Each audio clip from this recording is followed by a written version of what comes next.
Some people, they want history. They want military history like Hamilton. They want watchmaking innovation history like the Blancpain 50 Fathoms granddaddy of all the dive watches, or the Moon Watch from Omega that's been worn on the moon more than any other watch. Some want something brand new. Some want something innovative. Some want something trendy. The Norcanes, the more modern pre-owned and vintage Rolex. There are so many options when it comes to what you wear on your wrist, what statement you want to make. And lucky for us, the Fox & Bailey Watch Shop, located inside Bailey's Fine Jewelry at their Village District location, as well as the Omega Boutique, the largest of its kind in the country, and the main showroom at Bailey's, have it all. No matter what you want your luxury timepiece to say, they have the watch for you. Get in the zone, AutoZone. Jeff's day is off to a slow start. So he heads to AutoZone, America's #1 battery destination, where Sammy, a local AutoZoner, tests his battery for free. Looks like he just needs a charge. And Sammy does that for free too. In no time at all, Jeff is back on the road, ready to finish the day strong. Free battery testing and charging at every store. No hassles, just help. Get in the zone, AutoZone. I'm attorney Brian Ritchie. Workers' comp can be tricky, but my law firm will be on top of all the complicated paperwork and sneaky deadlines so that all of your I's are dotted and T's are crossed. If you've been hurt on the job, I'm on top of it. Contact us at ritchielaw.com. Broadcasting live from the Lenovo Studios. WCMC HD1 Holly Springs. 99.9 The Fan. The Triangle Sports Leader. I'm WRAL meteorologist Elizabeth Gardner. It's another chilly afternoon, very similar to yesterday. Lots of sunshine, just a little breezy, but highs only in the mid-40s. But a wind shift overnight tonight brings our temperatures up into the upper 30s for overnight lows. And then tomorrow is milder as well. We'll see a high of 60 degrees under mostly cloudy skies. 3 o'clock check of your money. Dow Jones up 396 points to 49,200. High lobs it to Faisar, who catches and reverses it home for the Thunder and 2. Carolina's going to get a chance to run to Trimble, to the cup for 2 and 1. Carolina quickly the other way. Trimble to the cup, left-handed layup is good. Trimble just relentless tonight.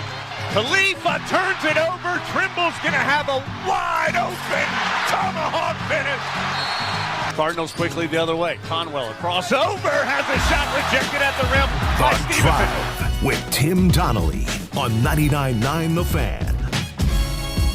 The Drive with Tim Donnelly here on 99.9 The Fan on a Tuesday. I'm Tim Donnelly, Dennis Cox producing the show. Middle of college basketball season. Some big news from the Carolina Panthers contingent out there at the NFL Combine, which actually kind of the theatrics start today. The on-field workouts don't start till later in the week, and much more. I promise we'll let you all know during the Big 3 at 3. Not going to tease you and leave you hanging too long. So with that being said, why don't we just start it? Let's jump into the Big 3 at 3.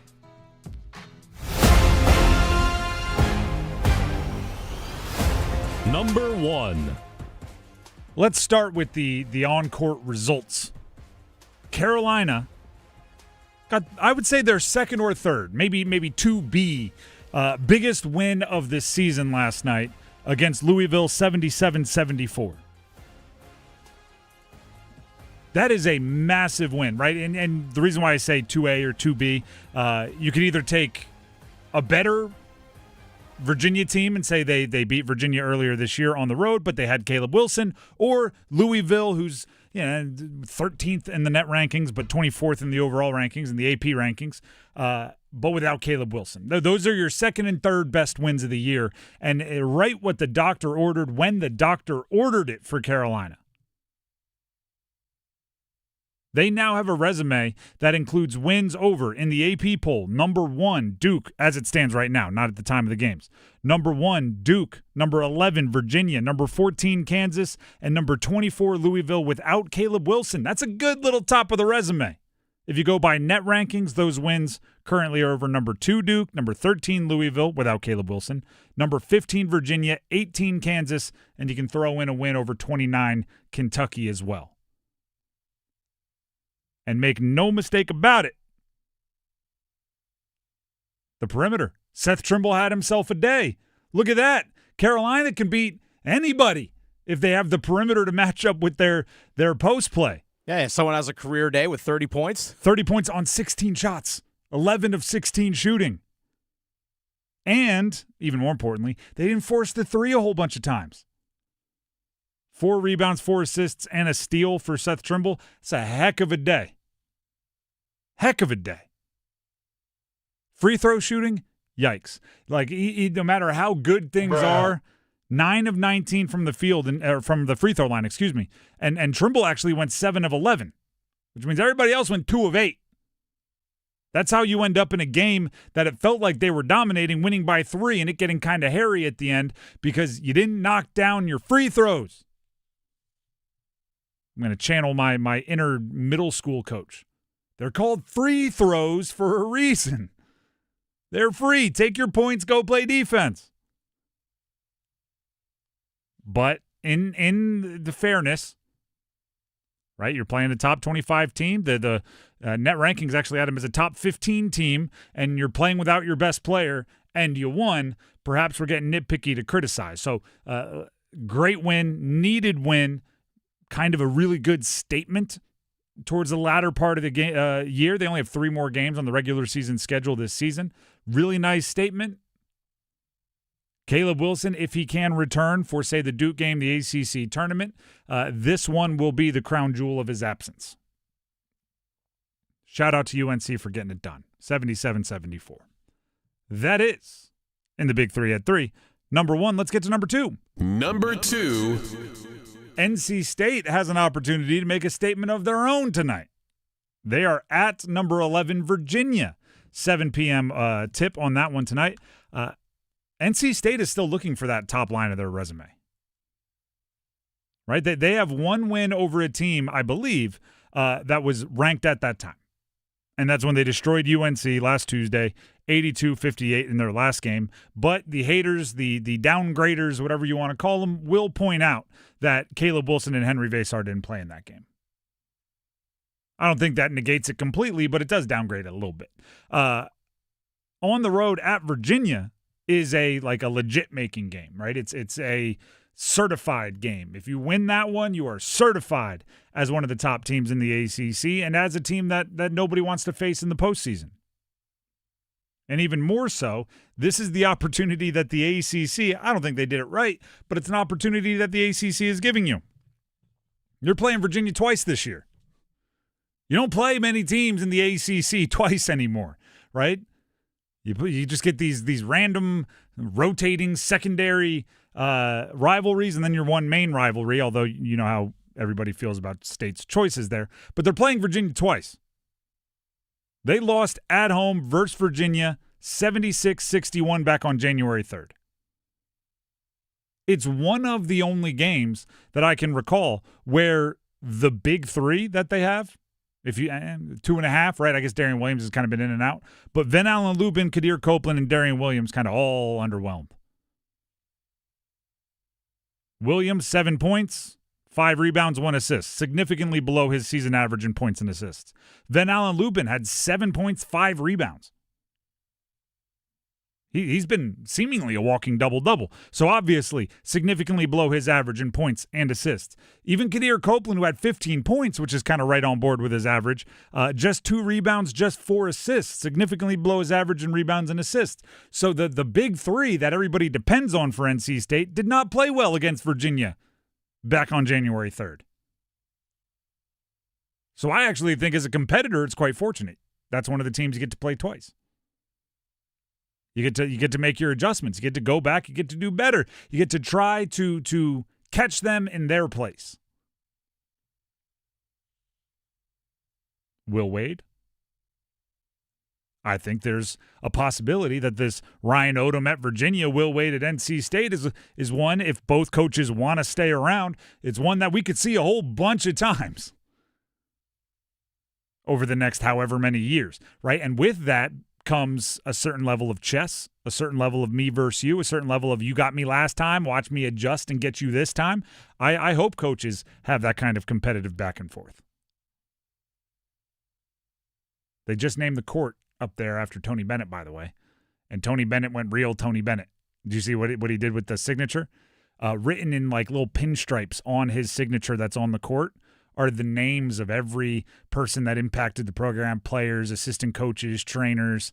So it's a Tony Bennett big signature with all the little, lines with other people's names, and then also words like servanthood and unity and things. Super Tony Bennett if you followed his career. So Ryan Odom on Tony Bennett court, State can go up there and mess it up. That's what I'd be pitching my team. That is number 2. Let's get to number 3. Number 3. We have some news out of the Combine. NFL Combine going on this week.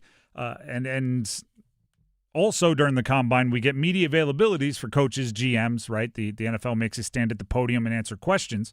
And Dave Canales, head coach of the Carolina Panthers, revealed what I would call a unexpected big change to the way that their team is going to run. Here's Dave Canales letting everybody know that Canales himself is giving up offensive play calling duties, and Brad Idzik, his buddy and offensive coordinator, will be taking over.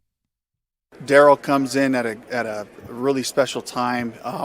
This year, going into the season, Brad Idzik will be calling plays for the Panthers, and this is something that all of us collectively have talked about as an organization. It was my idea to come up with this, and just kind of looking back and reflecting on it, thinking about how we've grown this offense and really wanting to be able to advance our football on the offensive side primarily by letting Brad, who's completely engulfed and entrenched in what we're doing offensively speaking, his continuity with the system, his continuity with our players, being able to do that, I believe, will be the best thing for us going forward.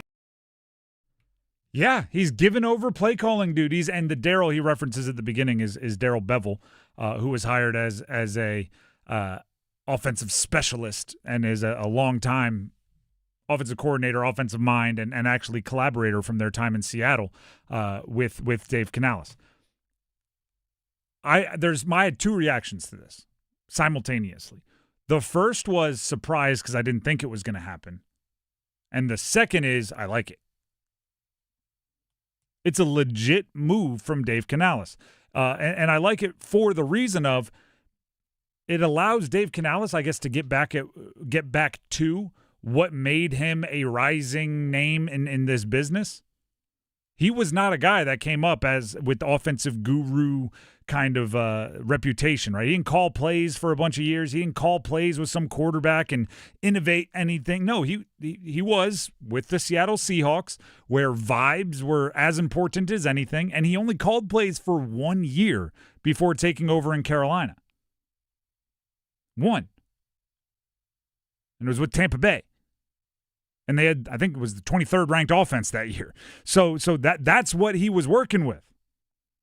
But he was wildly, highly thought of across the league for culture setting, for the way he attacked each day, for accountability, and all of those things. So now he can get back to that as well as the big picture stuff with the team.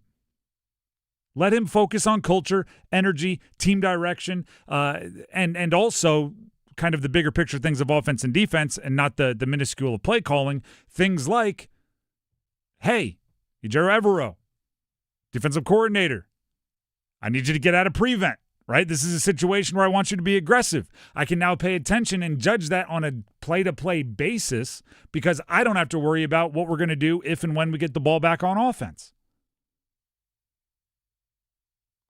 And this is going to sound crazy, but you can go back and find the clips. I wanted change, right? The Panthers are returning darn near everybody, right? Returning most of the key players on offense and defense. They're returning GM, head coach, quarterback, both coordinators, almost every position coach, a couple different names, meaning titles and things to their jobs, but darn near everybody was coming back, and to the point where Daryl Bevel being hired, and I was like, is this the change we need? Like trying to overhype that. This is a legit change. This is we were 8-9, and while we're pleased with the improvements, we understand you got to make changes to keep improving. Brad Idzik has never called plays in a regular season game. I think it's important to mention that. So it is Canales taking a bet on his buddy, right? A guy that he's worked with and a guy that he has a close relationship with. But I would add that Darrell Bevel, the Darrell we referenced earlier, is in the meantime a resource for Idzik, right? Would you prep this differently? How did your board get organized? Whatever he needs to know, whatever questions. I'm not going to make up hypothetical questions. But he's also an emergency replacement if things go absolutely off the rails. You always know you can go back to Bevel, and he can take over and at least be probably league average. I like it. I do. Now, Brad Idzik and Bryce Young, get on a boat somewhere, right? Go unplug the phones and have the long talks, getting to know each other inside and out, because you two are now paired. Right? Go somewhere where you don't have cell reception and just talk ball as much as you possibly can. It's that important.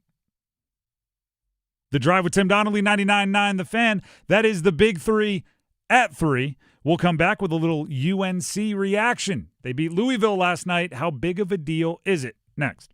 It's Ram Truck Month right now at John Heister Chrysler Dodge Jeep Ram in Lillington. Drive home a brand new 2026 Ram 1500 for 20% off. Or pick your financing deal. 0% for 60 months or 2.9% for 72 months. America's best-selling truck comes with a terrific powertrain limited warranty. 10 years or 100,000 miles. Excludes RHO and tungsten. See dealer for details. So get off your keister and get to John Heister Chrysler Dodge Jeep Ram in Lillington today. Hey everybody, it's Paul Eihander from 99.9 The Fan for FanDuel. Have you ever wanted to go to the NBA Finals? Well, not if you're a fan of a tanking team, but anyway, now's your chance, courtesy of FanDuel.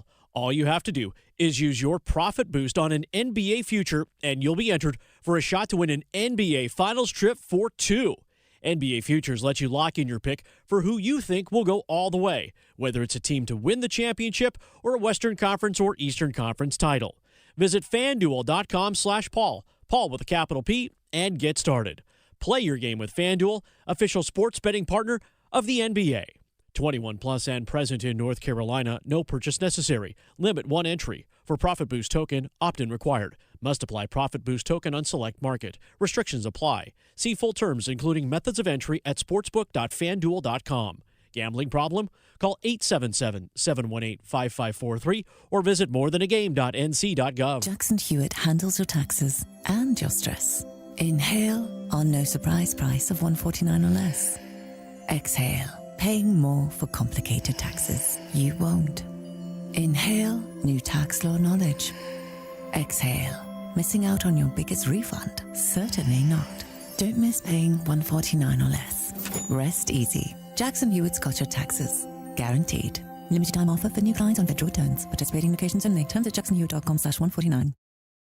Quickly the other way. Conwell, a crossover, has a shot rejected at the rim by Stevenson. The Drive with Tim Donnelly, 99.9 The Fan. Carolina beat Louisville last night. Huge win for them. And it's one of those games that I don't even think we recognize how big of a game it is for Carolina. Because Louisville is a team that, for whatever reason, I don't pretend to know all of the ins and outs of the equations. Even after the loss to Carolina last night, they're 14th in the net rankings. That's really high. And higher than I think any like old school measure would have Louisville, right? It's higher than any of the AP polls or coaches polls, all the eye test things. The numbers say UNC beat one of the 15 best teams in the country last night. That's Quad 1A, I believe. Quad 1A, and more importantly, it's one that you probably don't have to worry about becoming a Quad 2. Right, because not at all. You get really nervous when you beat like the 27th team at home because you know they're a loss or two away from being the 31st, and then all of a sudden that quad changes. So that's a big win for UNC, and it gets better with context. It gets better when you say, well, they beat the 14th team in the country even after the loss, right? They went in higher than that, lose to UNC. They're the 14th team in the country in the net rankings, and you did it without your best player. You did it without Caleb Wilson. And as I've pointed out a few times, the committee, once you're in, right, I don't think they take injuries into account, or at least they shouldn't take injuries into account when it comes to making it in the NCAA tournament, right? Because that's unfair to say, like, hey, you earned your way in, but the guy got hurt, so nope, right? Like, once you're in, they do take injuries into account for seeding, right? So when they look at this win, they'll say they beat Louisville. That's quad 1A. That's a top 15 win late in the season and without Caleb Wilson. So now let's imagine putting a healthy Caleb Wilson on that team. Ooh, that's an even more impressive win. Now they probably, in their imagination, which they take into account, dirtied Louisville, a top 15 team in the country, near the end of the season.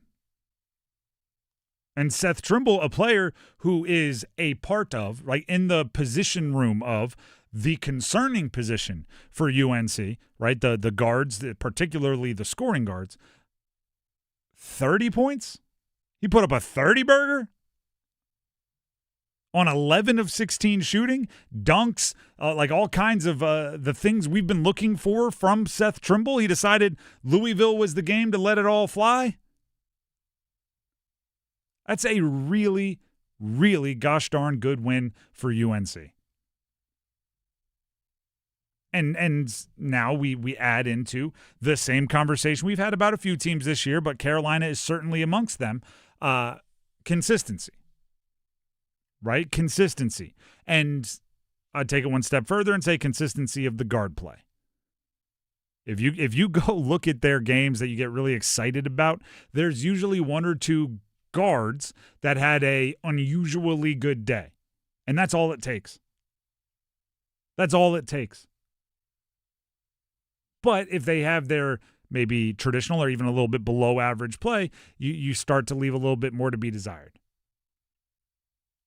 Virginia Tech up next on Saturday. Then you get Clemson and Duke. Those are two more opportunities there to bolster your resume a little bit here, even with Clemson kind of leaking oil at this point in the season, and Duke being the game that you throw all the records out. It's still, you got some chances here. But you don't want to, how would I say this? You don't want to require a Seth Trimble 30-point game to look really good, because I don't know how many of those he has in him. I'm a Seth Trimble fan. I've been for a couple years, but I don't know if he has a bunch of 30-burgers just waiting and ready to break them out in big games, although he's been playing very well against ranked opponents. Let's hear from Hubert Davis about that very same individual, Seth Trimble, carrying his team to victory. Seth was huge for us tonight on both ends of the floor. He had the responsibility of guarding Brown, and what a responsibility that is. He's a fantastic player. And but against their defense, they're long, they're athletic, very versatile. You have to find ways to be able to break down their defense and be able to consistently score, and Seth was our guy. Coming off ball screens, the thing that I loved about him was he was thinking attack. He wasn't coming off looking to pass. One of the things that I've told him is, when you come off of a ball screen, you're 100% thinking score, and then let the defense dictate whether you make a pass or you go to the basket. And Seth's ability to be able to get downhill, he was able to score, draw fouls, just a huge difference maker for us against a really good defensive team. Chasing around Michael Brown Jr. is not to be disregarded either. He pointed out Seth Trimble, it was his assignment.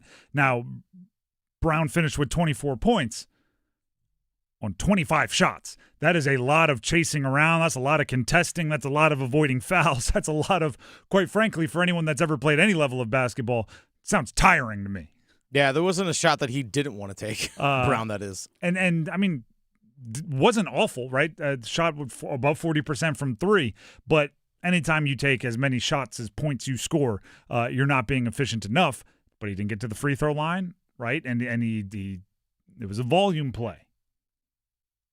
If you look at how they handled Louisville as a whole, their perimeter deserves some credit, right? They made it difficult for one of the best shooting talent teams in the country in Louisville. Isaac McNeely, who we're very familiar with from his time earlier in his career with Virginia, 0 for 5 from 3, 0 for 5 from the field. That's a good day for a good shooter. I mean, a good day for the defense against good shooters. Yeah, I know. We were talking with Henry Vasar, talking with Trimble, talking with Jaron Stevenson after the game yesterday down in the locker room. Just hearing those guys talk about how they were intentional about contesting shots because they knew that Louisville is a 3-point shooting team, and they love to take 3-pointers. So they had to contest shots. And even Hubert Davis said after the game that even at some points you may not have had the matchup that you wanted, but as long as you got a body on a body, just go out there, just step out there and guard somebody. Even if it's a mismatch, still have a body on a body and just contest shots, which is what they ended up doing. Now they got beat on the rebounding for big stretches of the game, but at least they were out there hands and faces contesting shots. And I would add on to that, you have to know knowing the scouting report of your opponent is important. Knowing the scouting report of you is important as well. And when you've struggled to stay on shooters on the perimeter, even though Louisville is traditionally a 3-point shooting team against you, they're absolutely going to make sure they're doing that. So, you gotta bow your neck, and that's exactly what they did. There is also just, the little pebble in the shoe that you need to bring up. They did not shoot the free throws well again, which is now becoming a theme. Carolina from the free throw line, not great, which, 9 of 19 isn't the end of the world. It's bad, but it's not the end of the world. It just gives teams hope all the way to the end. You could have like an 8-point lead with 2 minutes left, and traditionally that is a pretty desperate and weary feeling if you're down 8 with 2 minutes left. But against Carolina, you kind of just keep fouling them. If we make our shots and we just keep fouling them, we're going to get back in this game because they've let it happen a bunch of times this year. They have to figure out who's confident making free throws and get them the ball in moments where it matters. I always look for, and this is one of those things. It's like a dripping faucet. Once you point it out, it's really hard not to watch. When you get to the fouling portion of the basketball game, right? The end where a team foul, right? You got to put them on the line. Just watch body language of the person fouled. I would make my players, throw up like a fist pump. Like, yeah, if you're fouled in a got-to-make free throw situation, like fake it till you make it. When a guy is fouled and he's like, all right, and he starts clapping, I feel like that guy always knocks him down. And maybe it's because the good ones are excited to get fouled. But when Carolina's guys get fouled, it just seems like they're like, oh, goodness, let's see how this goes. Still, it's a huge win. And they have 3 more opportunities in the regular season, and then obviously the ACC tournament to make their final statements, closing arguments to the committee on where they should be ranked. They're in the tournament, don't get me wrong. Now it's about where and what your path is going to look like once you get there, and perhaps through the ACC tournament as well. The Drive with Tim Donnelly, 99.9 The Fan. That was a little UNC win over Louisville recap. We have the Dean's List coming up next, but first, Dennis Cox. Hey, Dennis Cox here real quick for my friends over at Law Tigers. I'm excited for the spring weather that's coming. I know it's a little bit been chilly the last few days, but I'm excited about the spring weather. I'm excited about getting back on the motorcycle, and I'm excited for the opportunity that you have to win a motorcycle for yourself, because the Law Tigers are once again teaming up with your Carolina Hurricanes to give one lucky fan a custom Canes Ducati motorcycle, courtesy of Art Moto Garage and Shiny Side Paint. It's a beautiful bike, by the way. Absolutely gorgeous. Swing by Art Moto Garage if you want to see it in person. It's located right here in Raleigh. Or go to caniacsbike.com. You'll see pictures of the bike. That's where you enter for your chance to win. Go to caniacsbike.com. Enter for your chance to win. It really is that simple. It takes a minute. Just go to caniacsbike.com. Enter for your chance to win. The bike, as I've seen it in person, it's absolutely stunning. The paint job on it is phenomenal. Custom painted in Canes colors, Canes decals. The detailing on it, absolutely flawless. V4 Ducati motorcycle. It can be yours. You go to caniacsbike.com, enter for your chance to win. Law Tigers is a network of independent law firms who are members of the American Association of Motorcycle Injury Lawyers. Law Tigers is not a law firm. The Drive with Tim Donnelly, 99.9 The Fan, looks around the college sports world and passes out some Dean's List accolades. Next. Wesley Financial Group is not a law firm. Ask yourself this question. Is it really worth holding on to that timeshare that you know you need to get rid of? Here's the truth. The average maintenance fee just went up over 17%. That could have been 117%, and there's nothing you can do about it. When you buy a timeshare, you give them a blank check for annual maintenance and assessment fees. I'm Chuck McDowell, founder of Wesley Financial Group. For 15 years, I've helped over 50,000 families cancel their timeshare. Not sell it, not transfer it, cancel it. Did you buy a timeshare because they told you it was a great investment and your maintenance fees would never go up? That's a lie. Are you ready to get rid of your timeshare once and for all? Simply call us and I'll send you our timeshare exit kit that explains all your options for cancellation. Call Wesley now for your timeshare exit kit. 800-960-3377. That's 800-960-3377. 800-960-3377. Dauntless Transmissions has been the trusted transmission shop in Raleigh for more than 27 years. But why do they call it Dauntless Transmissions? Well, dauntless means showing fearlessness and determination. Now, the experts at Dauntless Transmission are dauntless when it comes to caring for your vehicle. Whether that means a total transmission rebuild, complex engine or brake service, or just a routine tune-up, your vehicle will be dauntless when they're done with it. Visit dauntlesstransmissions.com. Dauntless Transmissions, your local source for exceptional service.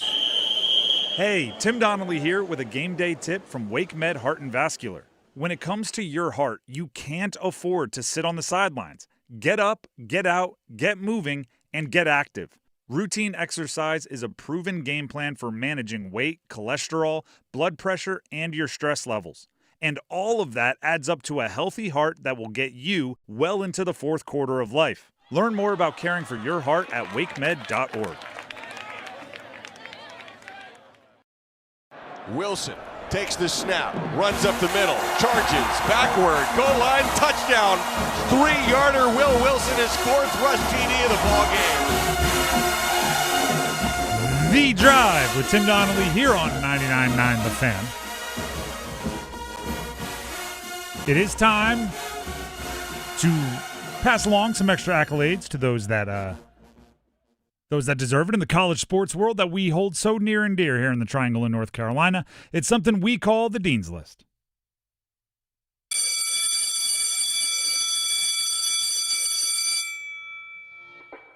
All right, everybody. Let's pass out some Dean's List accolades. We'll start. Will Wade, NC State's new head basketball coach. New? Is he still new? It's his first year. Noah Fleischman of the Wolfpacker tweeted this out. NC State has 5 Quad 1 wins so far this year in Will Wade's first season. Program had 5 regular season Quad 1 victories in the previous 3 years. Okay. That's improvement. I mean, can't argue against that. Matching the previous 3 years combined with games to play. That's true. That's pretty good. Now, obviously, those quads can change based on wins and losses, but pretty good. Pretty good. That's what I'm getting at there. Another ACC basketball coach in the state of North Carolina on the Dean's List, Steve Forbes, Wake Forest head coach. Ah, yes. The Field of 68 has sources that tell them Wake Forest coach Steve Forbes has the support of athletic director John Curry and is expected to be the head coach next season for year number 7, barring something crazy happening. Now, I will say that it's not great when it's breaking news that your job is safe. That's a little bit of a warning shot. But also, I think it's really hard to judge a coach without knowing, and we have some idea, but without knowing the resources they're given. Like, he had to make the NCAA tournament. It's like, yeah, well, maybe he's not even getting NIT resources. You know what I mean? The expectations that an athletic director has for their coach should be some kind of related to what the ball of clay they're being given to make the product, if that makes any sense. So the fact that the athletic director is, at least telling somebody that the Field of 68 has access to, that Steve Forbes already, without knowing how the postseason goes, without knowing, what their showing is in the last few games, has a support for next year, I think is pretty telling. And also, I think he's a good coach, so I think it's a good move. Let's not forget, last year he also finished 4th in the ACC. Which is wild to think. Still waiting on that NCAA tournament berth. Just to have all these 4th places in the ACC and 5th places in the ACC. Didn't get me to the promised land. So it finished 4th in the ACC last year, 5th in the ACC the year before that. They were in down ACC years, which is crazy. More Dean's List. We probably haven't been talking about this guy enough as far as somebody that we covered every game for last season. Con Knippel for the Charlotte Hornets, former Duke wing. It's a big deal when a coach is the interim coach and then they make the announcement like, we're taking the interim off his title. It's a big deal. I think we have to start taking rookie off of Con Knippel's stats. He's no longer the rookie leader in three-pointers made this season. He's just the leader in three-pointers made this season. And he's also of the top 10 in three-pointers made this year. He's easily leading them in three-point percentage. So he is actually shooting more efficiently than the other really good, not just rookie, really good shooters in the NBA. He is going to, if he stays on any kind of near the pace he's on, he is going to destroy every single three-point record for a rookie as far as volume and makes per game and all of those things. Which I knew he was a good shooter at Duke. Don't get me wrong. Like, we watched, he could knock down threes. It wasn't looking like, hey, take every NBA three-point record and just put it in the rearview mirror by a couple miles. It wasn't looking like that. Good player, great player. He's leveled up as a shooter in the NBA. Dennis, do you have any Dean's Listers you'd like to throw out here? Yes, I like to throw on the Carolina Hurricanes on the Dean's List. Quite a few of them in attendance at the UNC Louisville basketball game last night. I think I saw about 7 of the guys there last night. I would actually put Carolina on the list for that. I feel like there's a tug of war for the Carolina Hurricanes, like allegiances in the teams here in the Triangle. Oh yeah, and UNC had Nikishin there. Nikishin, Fetch, Stankoven, Ehlers. It was Mike Riley, Kokiniemi, and actually saw Jordan Stahl there too. There's a lot of young guys there that maybe haven't been claimed in the land grab. You know what I mean? Nikishin, Stankoven, like those guys, they don't. I don't know if it's known which of the Triangle teams they are in support of. Well, we do know that Jordan Martinook is a big NC State guy, as is Rob Brindamore. True. He's done the Alpha Wolf or whatever they call it. Yeah. But I'm just saying, getting him there for that game, it was a big win. It's like a recruit, right? You get him in there for an official visit and you have a good game and you beat a ranked opponent, like that helps your chances. Wolf Pack. There it is. That's Jordan Martinook. There it is. That's funny. Speaking of the Wolfpack, I'm putting Phillip Rivers on the Dean's List. Oh, Phillip? His son, Gunnar Rivers, committed to NC State 2 days ago. Quarterback, depending on where you look at the recruiting rankings, 3, 4, 5-star-ish. No one will say it out loud because as a parent, you want to make sure that your kids know you'll support them no matter what. They can choose their own path. There is kind of the dream that your kid is going to grow up to play for the team you played for and the team you put on the map. And, oh, look at this. He's going to, I would have supported him if he wanted to go anywhere. But since he has completely under his own volition chosen my alma mater, let's roll. Only if it's Phillip Rivers, it'd be like, golly darn.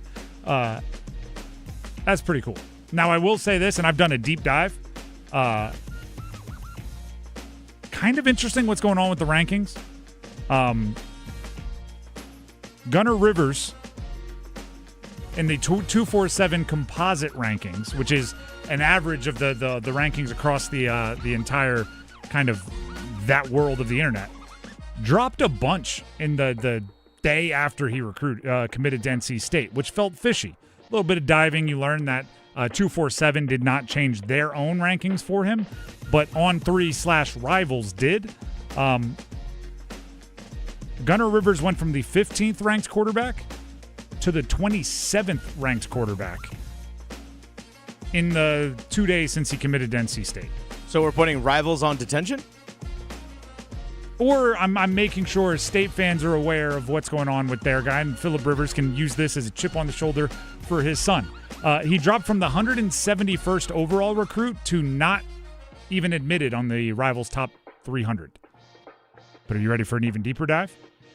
I was like, well, quarterbacks go up and down, right? Like maybe there's a reason. I don't think he's been at any big camps or, definitely hasn't played a high school football game in the middle of February. But I thought maybe I'd look into it. There were 4 players that are either, as of February 18th, so I went back 6 days. There were 4 players that were either committed to ACC teams already or since February 18th committed to an ACC team. All of them dropped in the rankings. Not a single one was seen as a better player than they were February 18th. Kareem Hewley committed to Clemson, dropped from the 8th quarterback to the 13th quarterback. Jack Sorgi committed to Louisville, went from the 14th to the 15th. Gunnar Rivers from the 15th to the 27th, NC State obviously. And Lonnie Andrews, who's committed to Virginia, went from the 19th to the 37th quarterback. Both Rivers and Andrews went from 4 stars to 3 stars. Not a single 4-star quarterback committed to the ACC went up in rankings. All of the 4 stars went down. Or just stayed the same. No, they all got worse in the rankings. Yeah, no, but oh yeah, none even were stagnant. Correct in the quarterback rankings. That seems, I'm not saying it could be a complete coincidence. It seems unlikely.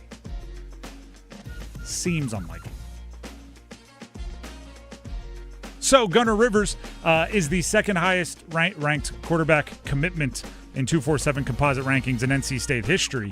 But who knows? Maybe it would be better if Rivals didn't just, dock you a bunch of points for being an ACC commit. Maybe, allegedly. Just kind of anecdotal evidence there. Also, let's put Seth Trimble on the Dean's list here. UNC guard had 30 points last night.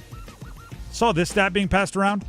In the last 3 games versus AP top 25 opponents for UNC, Trimble's averaging 20.7 points on just over 72% shooting, and they are 3-0. In the last 30 seasons, only 2 ACC players have put up those numbers in a 3-game span against AP-ranked teams. This is kind of kismet here.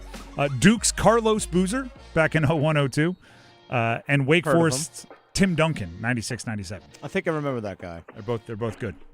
Both guys with some accolades. Last I checked. Both guys with some accolades. Now I think Trimble would say need to be better against the non-AP ranked top 25 teams. But if you're going to choose, I guess it's big time players make big time plays in big time games. He's been showing up against the quad ones, if you will. And there you go. That's the Dean's List. Here on The Drive with Tim Donnelly on 99.9 The Fan. Speaking of showing up when you need it, Miller Lending is there and waiting for you. Tim Donnelly here for Miller Lending. Would you like to have great financial decisions and great financial advice or options given to you in all of your financial decisions? Yeah, but the one at the gas tank going to splurge a little bit on the doodads right at the checkout at the department store. Okay. But when it comes to something big, the big-time games, like getting your mortgage, that's where you want to make sure you're stepping up and getting it right. And that is where Miller Lending comes in. They're waiting for you with something called a no-cost loan. No costs, no fees, no closing costs, none of it, right? It's not rolled in. They don't rename it and charge you something else. It's called a no-cost loan. And the reason why they offer that is they want you to be flexible. They want you to have the option. If rates drop like they have done recently, according to the people that tell me these things, if rates drop below what your rate is, refinance. Again, no cost loan, right? Save that big, fat closing cost check. Keep it right in your pocket rather than handing it over. Just get the lower monthly rate, a.k.a. the lower monthly payment. It's all happening at Miller Lending. If you're confused, if you want to know how, if you have questions, fantastic. I'm going to give you a phone number to call. It is a completely free, no obligation. You're not signing up for anything just by calling. Just give them a call. have your questions answered. And, by the way, you'll be talking to someone here in the state of North Carolina in the Triangle. 919 number goes to someone in the 919. So give them a call, 919-447-3377. That's 919-447-3377. Or visit them online at millerlending.com. That's millerlending.com. Miller Lending is an equal housing lender, and MLS number 250-2146. We will take a break. When we come back, we have to set the podium over the last week. Who in the ACC from the state of North Carolina, which team has earned a gold medal, silver, bronze, and who's left off the podium? Stick around. If you or anyone you care about is facing a family legal matter, call Cordell and Cordell today at 1-855-GET-LEGAL or visit CordellCordell.com to schedule your consultation. There's a lot on the line in divorce. This is Joe Cordell of Cordell & Cordell, the largest family law firm in the country, with over 35 years of helping clients navigate divorce. But being big doesn't mean less personal or less local. Our attorneys live and work in your community, and as neighbors, they understand the challenges your families face. Divorce touches all areas of your life: your home, savings, retirement, and of course, kids. So when you find yourself facing divorce, you need a partner you can count on. Visit CordellCordell.com to schedule your consultation. If you or anyone you care about is facing divorce, contact Cordell and Cordell today. With over 100,000 clients served, we understand the challenges you're facing on a personal level. Call Cordell and Cordell today at 1-855-GET-LEGAL. That's 1-855-GET-LEGAL. Joseph Cordell, licensed in Missouri and Illinois. CordellCordell.com. It's bow time. Finally, lunchtime. I'm starving. What's that? This is the Bojangler from Bojangles. Ooh, with the same bold flavor as their chicken? The same. And fries. The same. Huh. Well, I've got a PB&J. Yeah, that's not the same. A crispy fish fillet dusted in Bo's famous seasoning. With cheese and tartar sauce on a fluffy bun, the Bojangler's back. Hook one while you can. It's bow time. There's bow time, and then there's Bojangler time. You heard right. The Bojangler fish fillet sandwich is back for limited time at participating Bojangles. A light, flaky, perfectly seasoned fish fillet with lettuce, cheese, and tartar sauce tucked inside a bun. Make it a combo and add Bojangles seasoned fries and legendary iced tea. Hungry for Bojangles but in the mood for something different? Then it's Bojangler time. Little's get it in for Gongbo. Looking back door, the lob to Evans, and he dunks it down. What a play call out of the timeout, and the lead back to 3. Great back screen by Boozer to get Evans open. 59-56. The Drive with Tim Donnelly, 99.9 The Fan. Thick remix version, I guess. I don't know. It's all good. The highlight glitched. You know what? Sometimes that's what Duke does to their opponents. They take you out of rhythm. Yeah, it's very true, actually. They kind of slam on the brakes. 100% accurate. Notre Dame's probably going to find that out tonight, by the way. Notre Dame and Marcus Burton's not playing, by the way. I think he's out for the rest of the year. Neither is Jalen Harrelson, their second leading scorer. Oh, okay. Who's been out for a week or two, and he's not expected back tonight. So you're taking, just to preview quickly here, because actually once you hear what I'm about to tell you, I think you'll understand why we aren't going to spend too much time previewing the Duke-Notre Dame game tonight. Mm-hmm. Notre Dame, you could argue, is the worst offensive team in the ACC. I think they score the third or fourth most points, but they actually play a bit quicker than some of the teams that score less points, so their efficiency isn't quite the same. We'll be generous and say they have the third worst offense in the ACC. They're going up against Duke, who has the best defense in the country, and they don't have either of their two best offensive players available in the game. That's not usually a recipe for like, hey, they're definitely going to upset somebody. You know what I mean? But that's for tonight. That's a 7 o'clock game for Duke as they move towards the end of their season. It is the first game, by the way, for Jon Scheyer, first regular season game that Jon Scheyer will coach as head coach with the number 1 AP poll ranking. That's it. It's a good point. It is the first time a regular season game will be coached by Scheyer as the number 1 team in the AP poll. Also, interesting nugget for Duke basketball. As our program director, Paul Eihander, the host of Next Up, actually mentioned to me this morning. This is the last game that Duke plays outside of the state of North Carolina until the NCAA tournament. All right, so I know they end with at home against UNC. Yep. They have, I guess, Virginia at home and then at State. And then, Yep. and then the ACC tournament's in Charlotte. All right, so I was unaware the Virginia game was home, but if it is, then that makes a lot of sense. It's at home. So actually, from this point on, is Carolina? I think Carolina's the same also. Because Carolina gets Virginia Tech, Clemson, and then at Duke into the ACC tournament. Yeah. So Duke, Carolina. Let's see what State's doing. They gotta go some places. They're at Virginia tonight and at Notre Dame on Saturday. But Carolina and Duke don't leave the state of North Carolina until the NCAA tournament. Yep. Huh. Some teams get all the scheduling quirks in their favor. Mm-hmm. Spoken like everybody. That's not Carolina or Duke. Right? Those two teams always getting taken care of. Let's jump into the Dean's List. Sorry, let's jump into the podium. Yeah, Duke's defense got you rattled, I was too. going to say, I'm just out of rhythm. A few more turnovers than I'm used to. There's a 1-week award. It goes to the team in the ACC from the state of North Carolina that had the best week. From this Tuesday show, going all the way back to last Tuesday's show, that's the cutoff. We start off the podium. Wake Forest. Wake Forest they dabbled. They got higher up on the podium in the last couple of weeks than they've done in a while during basketball season. And they started off this week hot. 3-game win streak completed with a win against Clemson. Then they got rolled at Virginia Tech, and it's gonna knock you down a few pegs in the weekly rankings here. Lost by essentially 20. I think it was a 19-point loss. Wake, they're a good program. They're having a down year. That's it. And also, it's a tougher ACC. Very much so. This exact team a season ago might have been like 5th in the ACC, which is where they've been the last couple of years. But when you have other programs throwing a lot of money at their program and they're quite frankly getting better and bringing in new coaches that are doing a good job, it's going to be more difficult. So Wake is off the podium, and that's kind of what it is. Bronze goes to the busiest team over the last week from the state of North Carolina in the ACC. And busy in games played and also news made. We're talking Carolina.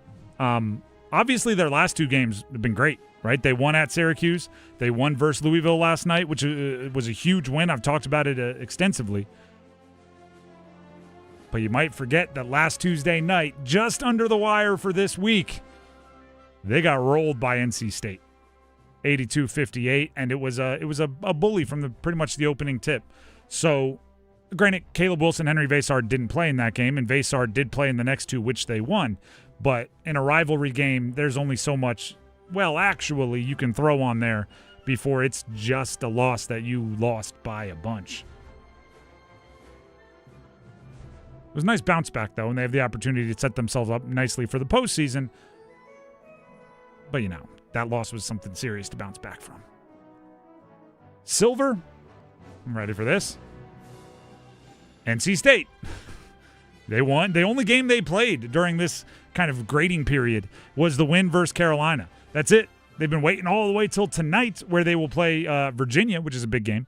But they've been, I guess, just kind of, I don't want to say resting because obviously practicing, working, all those things, but enjoying the reverberations, if that's a word, of the win versus Carolina. 82-58, their only graded material for this week, so they're silver.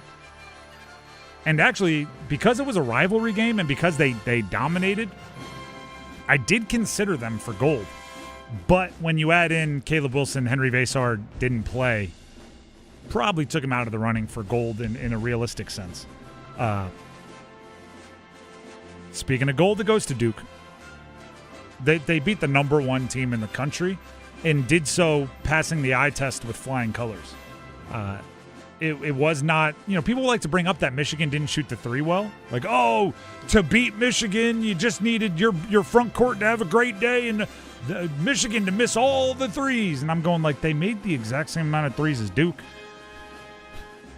So I guess Duke's been doing that all year. Yeah, they I mean, we didn't even intentionally both get tripped up earlier in this segment to make the joke about Duke's defense gets you out of rhythm. Mm-hmm. But Duke's defense gets you out of rhythm. They do.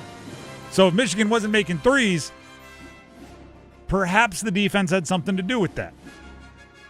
Now, I'm not sure I would pick Michigan to score 63 points against Duke if they were to play again, considering they average over 90, or they came into the game averaging over 90. But it didn't look like it wasn't repeatable, right? It didn't look like, oh, this is such a crazy game where they can't hit the broadside of a barn. It looked like, Duke is choosing the tempo of this game, and Michigan can't force Duke to get out of what they want to play. Lendenborg scored a bunch of points in the first half, didn't do it in the second half, and was working for it. Just didn't happen. Elliot Cadeau looked like every move he made was in quicksand. Like he was working, which I'm told he's been playing a lot better for Michigan. It looked a lot like the Cadeau that was playing for Carolina against Duke last year, where he lost 3 times. So make it 4. All right, let's go ahead to the Gold Star portion of the podium. Yes. The podium is all the ACC teams in the state of North Carolina. We've added the Gold Star, which goes to a mid-major or lower division team from the state of North Carolina that also deserves some love but can't maybe compete with the podium. So, Dennis, where's the Gold Star go? We are going right to the Triad, the High Point Panthers, getting wins over both UNC Asheville, but also a 2-point win against Winthrop this past weekend. Now, here's the thing about the win against Winthrop. Both those teams came into that game with 1 loss in the Big South. Good to have tiebreakers. Now, Winthrop now has 2 losses in the Big South, thanks to High Point. High Point, 14-1 on top of the Big South Conference right now. Winthrop in second, 12-2. And so High Point Panthers currently first place. They get the Gold Star this week. And they avenged their earlier season loss to Winthrop. So they are 13-1 in conference? 12-1. 12-1 in conference. That's good. That's very good. Terry Anderson's been leading I take the that way. back. I'm sorry. We were both wrong. 14-1 in conference. Selling them short. 26-4 on the season. I looked it up. They're doing it without, usually when you have like a really, really good mid-major program, Big South, and you have a team that's kind of, pulling off a lot of big wins, they have somebody that's going to go on to be like an NBA draft pick late first, second round, and they're scoring, 20-something points, and that's who they lean on. Their leading scorer right now is 10th in the Big South in scoring, 15.9, Terry Anderson. So it's not the same kind of, everybody dependent on one dude. Second in the Big South, this is just an old name, Dennis Parker Jr. with Radford. Oh, yeah, there you go. 19 points per game, former NC State player. That's just guys naming dudes. By the way, go ahead. Their head coach, Alan Huss, or less their previous head coach, Alan Huss, is now the head coach at Creighton. So they're doing it this year, the first-year head coach in Flynn Clayman. Good for them. So, yeah, still keeping it rolling out there. So there you go. High Point Panthers. Gold Star. Gold Star. The Drive with Tim Donnelly, 99.9 The Fan. That is the podium and Gold Star awarding ceremonies. We have football at 4 coming up next and a new play caller for the Carolina Panthers. Stick around. Hey, it's Dennis Cox from my friends over at Raleigh Weight Loss Center. I keep floating this number out there to people, and I keep saying it, and I'll say it again. 42 pounds. That's how much weight I lost. 42 pounds, over 15% of my body weight, thanks to the program at Raleigh Weight Loss Center. And here's what Raleigh Weight Loss Center and their program does compared to so many other weight loss journeys. They focus on reviving your sluggish metabolism. That's exactly what they did for me. They jump-started my metabolism. That way I can burn off fat. I can lose all the weight that I needed to, but also keeping my muscle mass in the process. No shots, no injections, none of the side effects, just looking and feeling better. Why suffer through side effects that take away from your quality of life versus doing the Raleigh Weight Loss Center program to both look and feel your best? I haven't felt this good in years.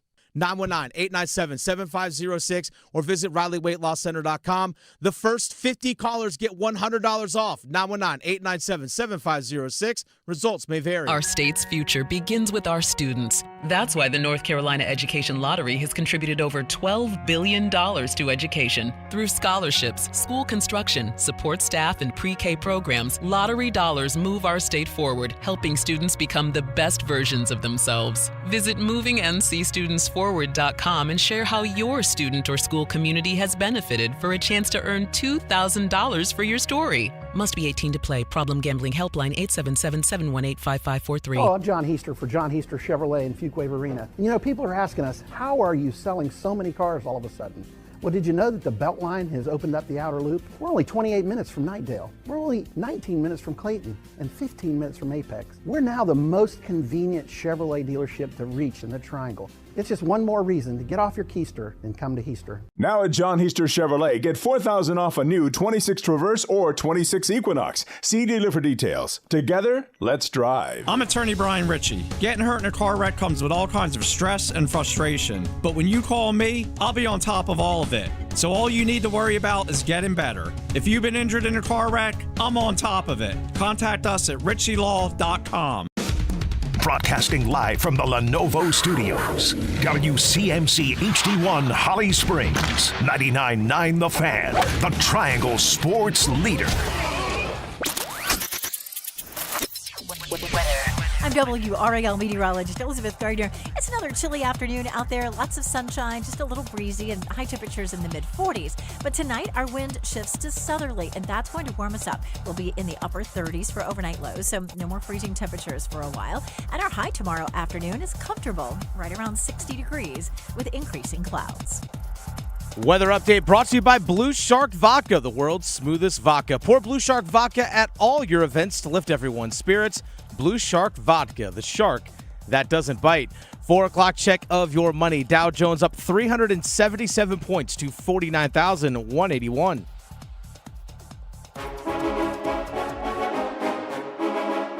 Let's move the chains. Time for Football at 4. Football at 4 here on The Drive with Tim Donnelly on 99.9 The Fan. Day one of combine ceremonies, NFL combine ceremonies are taking place today. They won't get on the field for workouts until Thursday. But coaches, GMs, they're going to speak to the media over the next day or two. And the Carolina Panthers contingent spoke today. And we have a bunch of audio to play for you. Usually you get little, maybe a medical update on an injured player. You might get, hey, what positions are you thinking about at the top of the draft? And they give you vague coach speak answers. Best available, do what's best for the team. Best available. We're looking for playmakers on offense and defense and special teams and bringing competition everywhere. Yeah, exactly. That's it. I feel great about playing football. Darn right you do. But occasionally there's a real piece of information revealed, and the Carolina Panthers revealed a real one today. Mm-hmm. Here's Dave Canales talking about Darrell Bevel being added as an offensive specialist, an offensive assistant coach, and Canales turning over play calls, meaning the play calling responsibility, to the offensive coordinator, Brad Idzik. Darrell comes in at a really special time. This year, going into the season, Brad Idzik will be calling plays for the Panthers. And this is something that all of us collectively have talked about as an organization. It was my idea to come up with this, and just kind of looking back and reflecting on it, thinking about how we've grown this offense and really wanting to be able to advance our football on the offensive side primarily by letting Brad, who's completely engulfed and entrenched in what we're doing offensively speaking, his continuity with the system, his continuity with our players, being able to do that, I believe, will be the best thing for us going forward. Brad Idzik taking over play calling duties. I think it's good. I think Dave Canales, the thing that he is most respected for and the thing that he is best at is culture building, tone setting, vibes, big picture, the direction of the team, and this allows him to go focus on that. Also, Brad Idzik, perhaps, and we don't know anything about Brad Idzik as a play caller. He's never called plays in a regular season game. He's been given small chances and opportunities to do in the preseason, but that's not exactly, the best judge. He may have a slightly better feel for the moment, right? The play calling is, and I mean, it's, I would say, more art than science. Play design is more science than art, right? You have to look at how a team plays and know how to, the nuts and bolts of how to exploit an opposing team's weaknesses and how to design those plays. But when to call it, when to take a shot, when to get conservative, which player needs a touch, like all of those things, which player on the defense is due to make a mistake and know how and when to take advantage of it. That's a lot of art. And that's the stuff that I think Dave Canales maybe never really hit on as a play caller. You can't make your decisions before the game. In the third quarter, we want to get to a shot play and we want to do this. And it's got to be, I have this menu available, and when I feel it, I'm calling it. Dave Canales was asked why he feels Brad Idzik is ready to take over play calling duties, and this is what he said. He's as ready as you're going to get. Yeah, I look back to when I first started calling plays. Oh, Coach Bowles is gone now, but a couple of years ago, and Coach Bowles gave me the opportunity. He asked me, what makes you think you're ready? I said, I'm just as ready as I'm going to get without having actually done it. And that's how I feel about Brad. I feel that his grasp of our system and our schemes, the mastery of it, those things, and his camaraderie with knowing who our players are, knowing Bryce, that's a big piece of this thing. Had a conversation with Bryce. Bryce is aware of what's happening and wanted to make sure that he was a part of this process to see the vision of what I hope will come. I do respect kind of saying he's as right as he's going to get. Play calling in the NFL, I don't think you can simulate that. I mean, we all play Madden, right? I don't think that's the same. It is a situation where you look at a player who you trust, a coach who you trust, who you think has the right makeup, and then you got to let him learn on the job a little bit. You got to let him learn on the job a little bit, and I do think some of it is natural. Now, the other question, right, there's two parts of this. There's why did you pick Brad Idzik, and why was now the right time for you to give it up? And like a person, I probably thought this at one point in time about Canales. If you take away the offensive play calling, like what is he here for, right? You were brought in as an offensive coordinator. You were brought in off of what you did with Baker Mayfield the year before. Like if you give that away, why are you here? Well, we have more insight into Dave Canales on what went behind the decision for him to give up play calling. My commitment since I've gotten here has been what's best for the Panthers, putting our players in best position to be successful, coaches as well. When I look at this allows me to be in a better position to affect our team, and this also allows Brad to affect the offense in a positive way. He's my primary architect for what we do offensively with the run game, the pass game, and the connection of it. And I saw this as an opportunity to streamline the work that goes in during the week and then to have that come alive on game day for the play caller who has a vision for what we're doing. And while this is a shared vision and a shared philosophy for how we play football, stylistically speaking, we're not changing any of the words. We're not changing our approach, but I want all of our processes to improve, and I believe this is an opportunity to do that. If there is one, I would say, mostly tangible, like concrete way that I think Carolina fans and also analysts that dive in and break down the team hope this change is felt. It's the hair tearing out annoying things that have happened. You hope Dave Canales now, with more hands off on the offense and more aware of what's going on in the game, can maybe nip some of that in the bud. Right, some of the more weird decisions. Obviously, everybody's gonna lean on Ejiro Evero's tendency to get very conservative in games where you have either a close lead or a close game. You hope that Dave Canales now, instead of being so tied up into, all right, if we get the ball, if they force a punt here, if they get a turnover, what play call am I going to go with? Who's healthy on offense? I need to be ready. I'm the play caller. Can now be watching that, and when need be, jump in the ear of Evero and say, No. Stop playing so conservative. Let's go if it's needed. Or timeout usage. Or, players that seemingly go missing for a while. Right? Play calling, I don't know if everyone understands this. Play calling is a full-time job. Like, just being a play caller on game day takes up so much of your attention. You may, like, if you're a play caller, you might have 5 seconds to jump on with the running backs coach and say, hey, give me Rico Dowdle on this one. Maybe. But when you're the head coach, you can say, hey, listen, I know we love Chuba around here, and I know he's a leader of this team, but Rico has been the hot hand. get Rico out there as much as possible, and perhaps they can be quicker in their adjustments, because I know it was frustrating for many of you, like it was frustrating for me this year when it was like, Rico's 2006 LaDainian Tomlinson right now. Why are we rushing Chuba Hubbard back from injury and giving him a bunch of carries? Like, a head coach can monitor all that when they aren't, nearly underwater, head just barely above the surface calling plays. And then there's the Darrell Bevell of it all. Darrell Bevell, longtime offensive coordinator, Super Bowl winning offensive coordinator, I believe, during his time with the Seattle Seahawks, running the Russell Wilson offense during the Legion of Boom era. He's brought in as this offensive specialist, which I think serves twofold. But first, let's hear from Dave Canales today at the Combine on how Darrell Bevell can add to their offense. We're looking at all the things that Darrell brought from Miami and just putting it all on the table. Part of our all of us being here at the Combine together, just meeting during the day, is to see, we know we have our core that will stay the same, but what are some of the things operationally?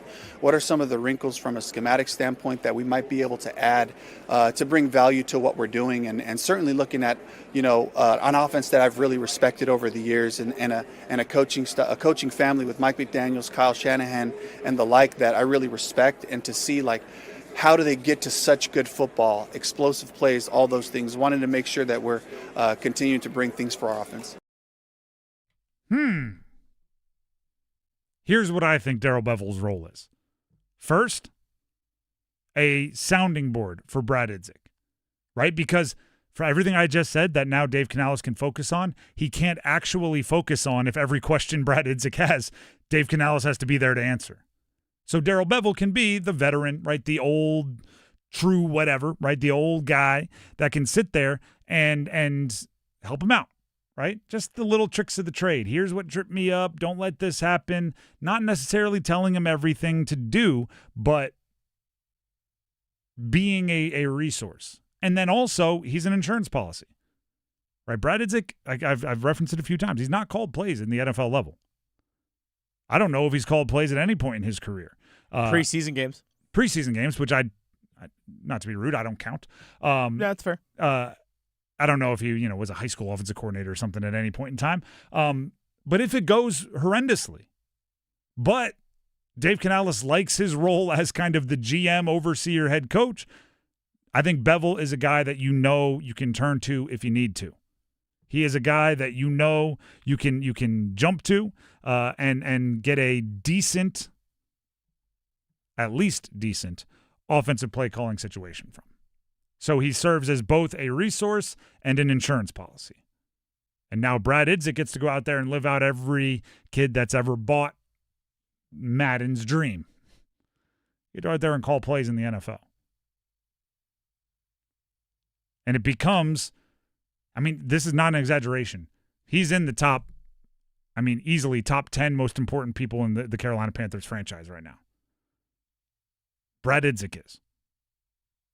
That is a hefty bet by Dave Canales on somebody he knows quite well. He and Brad Idzik have a relationship, but that is a hefty bet on his success for this year's improvement for Carolina. And even maybe doubly or triply so when you recognize so much around him is staying the same. Right? That's did everybody else learn this in 6th grade with the trifold cardboard, the science fair projects? Right? If you're testing a variable, you need to keep everything else control.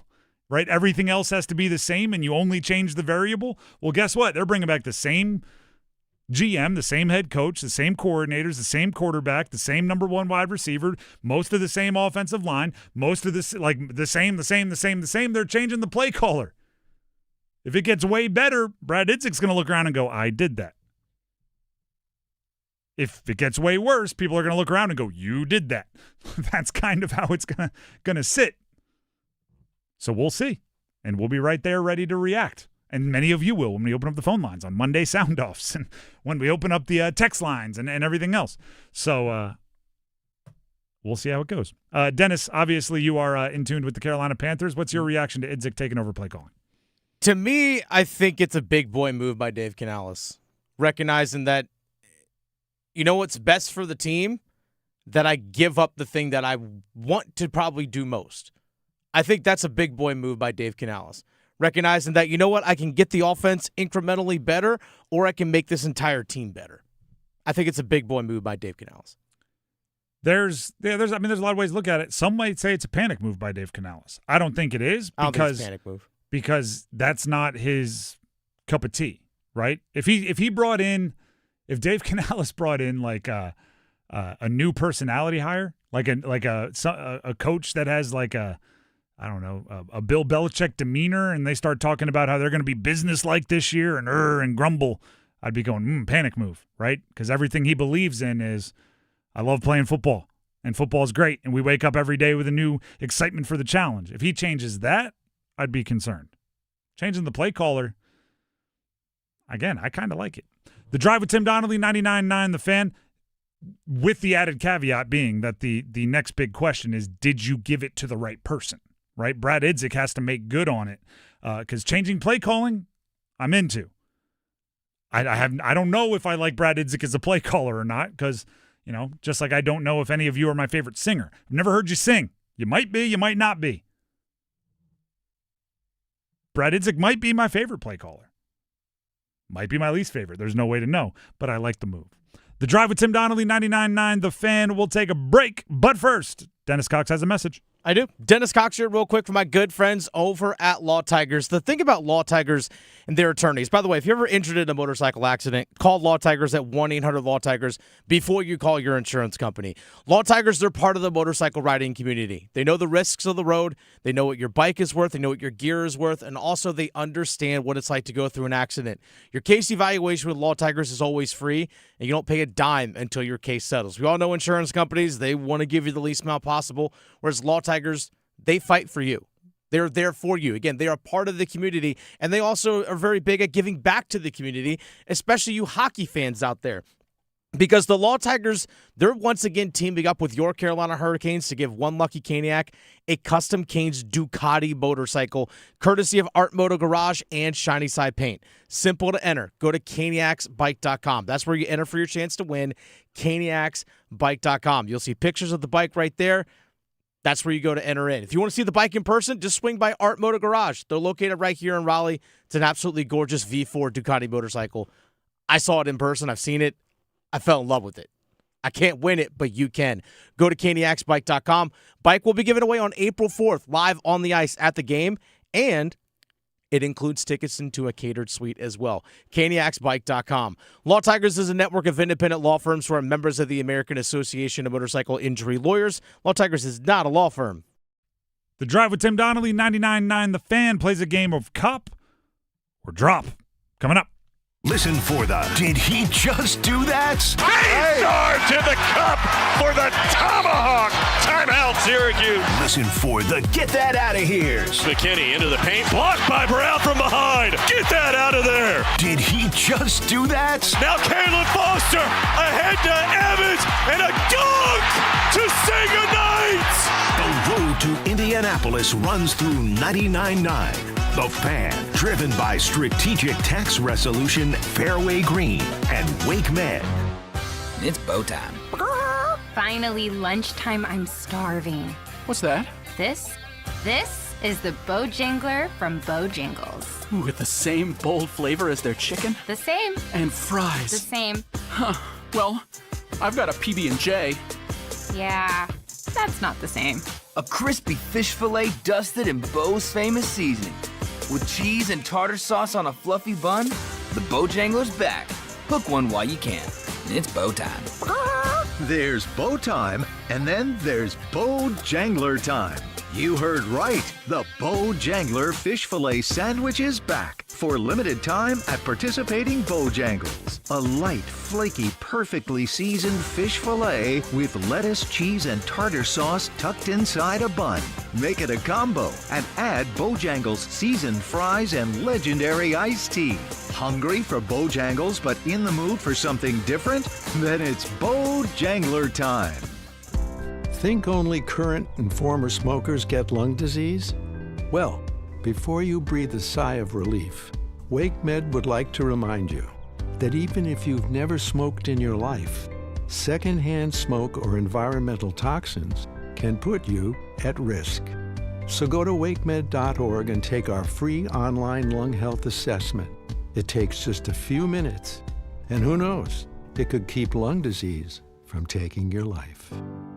Wesley Financial Group is not a law firm. Ask yourself this question. Is it really worth holding on to that timeshare that you know you need to get rid of? Here's the truth. The average maintenance fee just went up over 17%. That could have been 117%, and there's nothing you can do about it. When you buy a timeshare, you give them a blank check for annual maintenance and assessment fees. I'm Chuck McDowell, founder of Wesley Financial Group. For 15 years, I've helped over 50,000 families cancel their timeshare. Not sell it, not transfer it, cancel it. Did you buy a timeshare because they told you it was a great investment and your maintenance fees would never go up? That's a lie. Are you ready to get rid of your timeshare once and for all? Simply call us and I'll send you our timeshare exit kit that explains all your options for cancellation. Call Wesley now for your timeshare exit kit. 800-960-3377. That's 800-960-3377. 800-960-3377.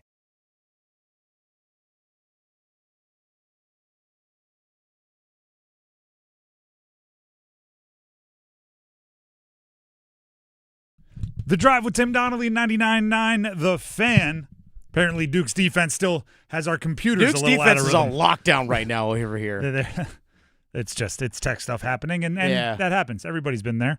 So what we're going to do, if we have the audio, I'm not sure. I'm going to be flying blind here on The Drive with Tim Donnelly on 99.9 The Fan. We're going to fire up our intro and play a little copper drop. Okay, give me a second here. Actually, hold on. Wait a second. Hey! There's the bump music. All right, let's start this segment over again, Tim. Let's go. The Drive with Tim Donnelly here on 99.9 The Fan. Go. Everybody's seeing behind the curtain. We are back on 99.9 The Fan. And what we're going to do now is play one of our favorite games. We play it every Tuesday about this time. It is something we call Cop or Drop. You want Hey, we got it all going. Cop or drop. This music makes it all the way through the segment. Cop or drop.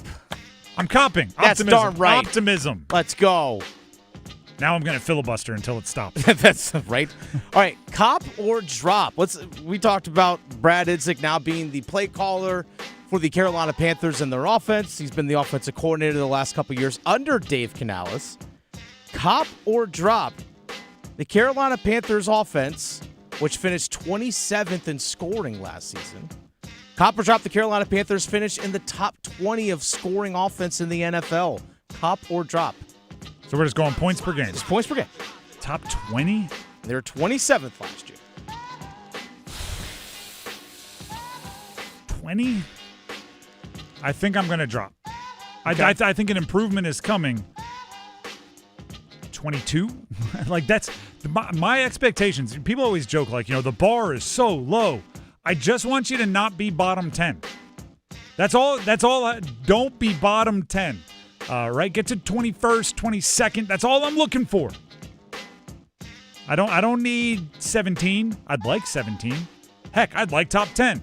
But steady improvement. I still think that with the way, and maybe this will change with the play caller switch, but I still think with the way Dave Canales wants his team to operate, a little bit slower, a little bit more running, a little bit more conservative.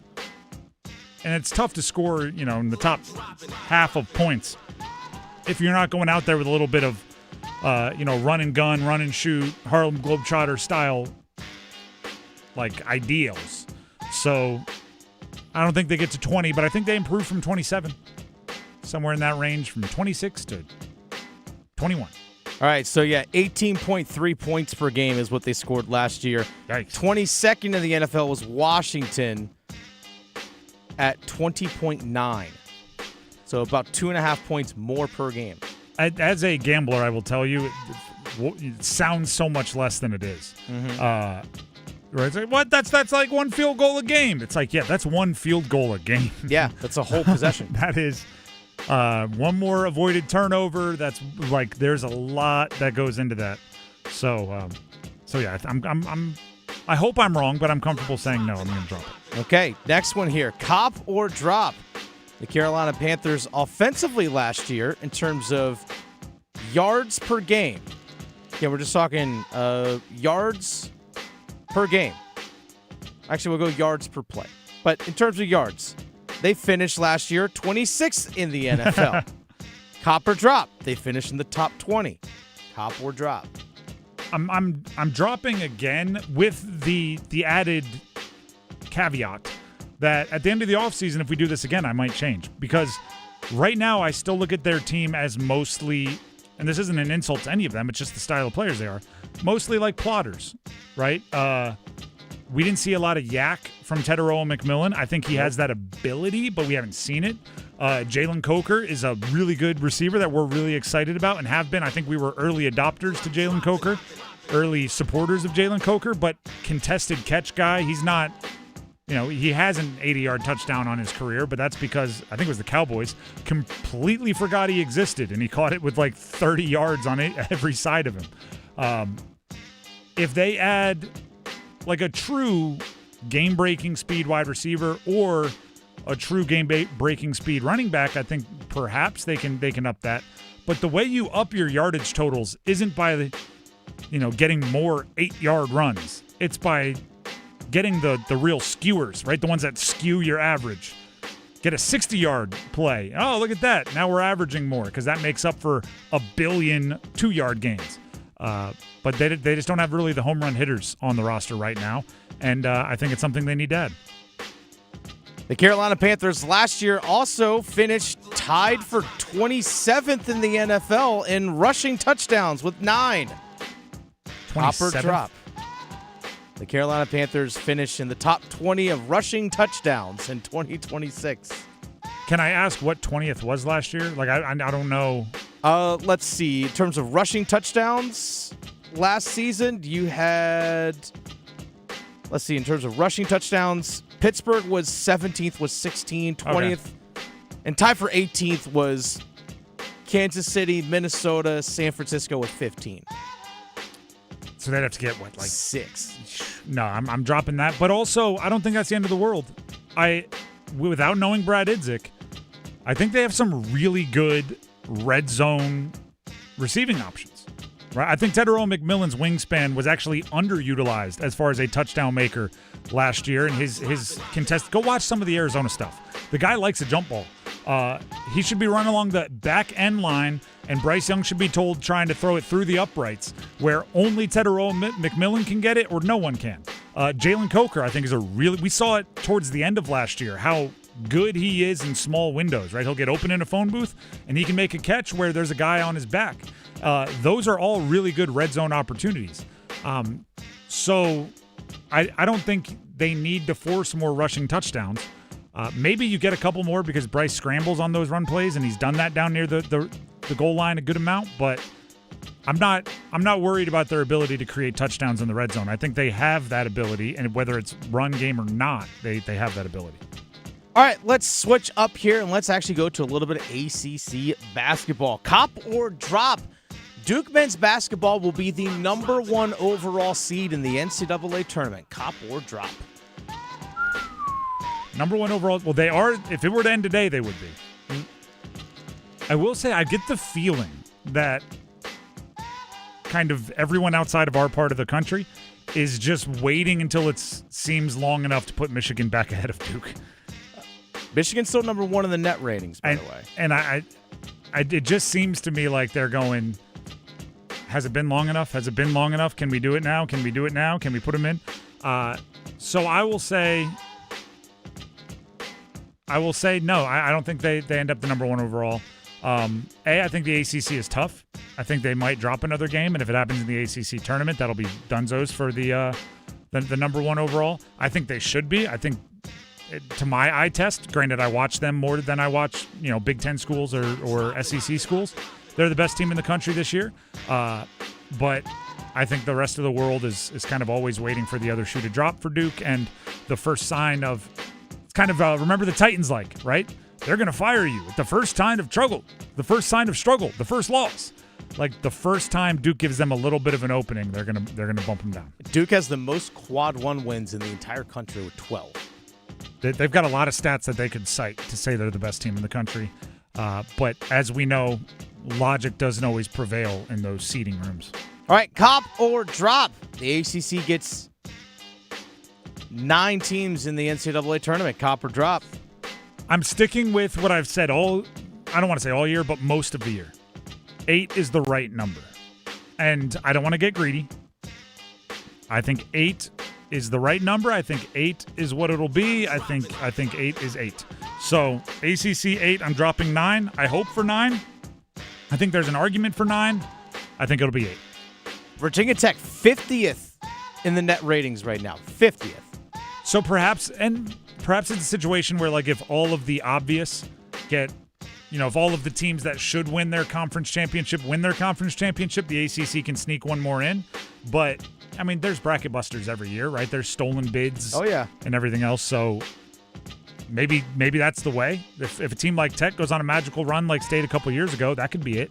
But no, I think 8 is the right number, and I think 8 is what they're going to get. Virginia Tech is at North Carolina on Saturday, quad 1 game. Then they're home against Boston College, and they go to Virginia to end the season as well.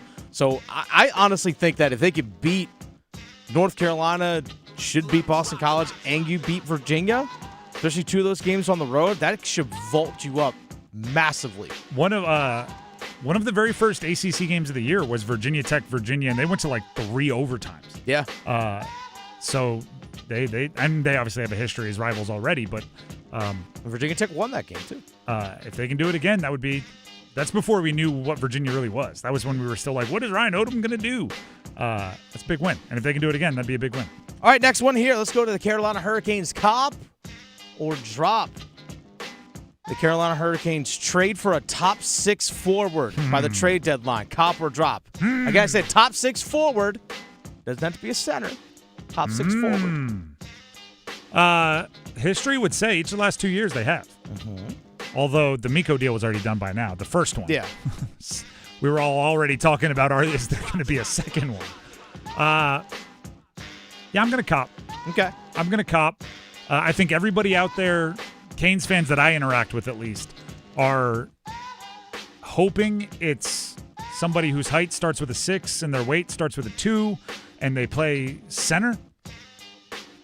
And beyond that, I don't know if they're that picky. I think that is what they want most. Obviously, everybody has their kind of intentions. I want this guy. I want that guy. Like, everybody's a little bit different there. But yeah, and the Gensel, the Miko trade, like, those things all lead to the understanding that the front office believes a true wing assassin volume scorer is something they're interested in. I still don't know who's available, which is crazy because we're 10 days out from the NHL trade deadline. I kind of wish this was a year with obvious haves and have-nots. There are just not that many teams that are like basement dwellers that have one good player. You know what I mean? That's what you're hoping for. Just true sellers with 2 studs. But there's not a lot of that going on. So we'll see. But yeah, I think if history has said anything, this front office is not afraid to make a big move. Well, we have games coming back tomorrow in the NHL. So I think over the next, basically through the weekend, I think we're going to see some teams, might even be a little bit more separation out there in terms of, again, who's actually going to be a true contender, who's not going to be. Mm-hmm. So I think that's when you're going to start seeing some teams potentially sell off. Like, for example, the Florida Panthers are 8 points out of the final wild card spot. If they have any sort of separation between them and that 8th spot, which is Boston, if there's any more separation between now and the weekend, I just don't see them making a move because what's the point, So I don't know. I'm curious to see. We know the Rangers are selling off. New Jersey's fallen out of it. And then in the West, it's just a jumbled mess of not very good teams either. I wonder if there's any chance, and I haven't seen any updates, but it's, indefinite. If there's a chance Robert Thomas could appear in a game in the next 11 or 10 days, whatever it is, just to show that he's healthy, and then maybe it makes some moves. And if there is a chance, I wonder how many people are kind of waiting for that domino. And I said this yesterday, with the Olympic break, I think there were a lot of calls. There's a lot of time to make plans. I think there might be like an order of operations already saved, where it's like, hey, we're going to wait for XYZ. But if not, we're interested in this. It might already be agreed upon, right? Where you just got to call them up and go like, execute, right? And then this deal is done, and then they're making that deal, and then the next deal happens because it's all set up. But you just want to wait and see on one more thing, right? Like, hey, let me see if this team loses a couple right after the break. Let me see if this injury stays an injury. Like, let me see. But if not, I'm going to call you up, and I'm good with these terms. So we'll see. I do think the Canes are going to be active because they always seem to be. I'll flip that on you for 1 second here. We can end Copper Drop, and we'll just play like reverse Copper Drop. All right. Do they trade for a top 6 forward? Copper Drop. I don't see it happening because I think the price is just too steep. Because, let's be honest, Robert Thomas, I know the big coveted center out there from St. Louis, like you mentioned, coming off an injury and all those things. But everyone wants him. Yep. Because number 2 centers or top 2 centers just aren't readily available out there. So the price is going to be stupidly high. If I'm the St. Louis Blues, and if Eric Tulsky calls me about Robert Thomas, you know what the first thing I'm going to say is? All right, we want Nikishin. Well, you can say it. Oh, no. I'm saying it. I'm going to say it. I want Nikishin. And you're willing to walk away without it. That's the question. Yeah. Like, that's the thing. It's like, what are you willing to do? Okay, you want Robert? I want Alexander Nikishin.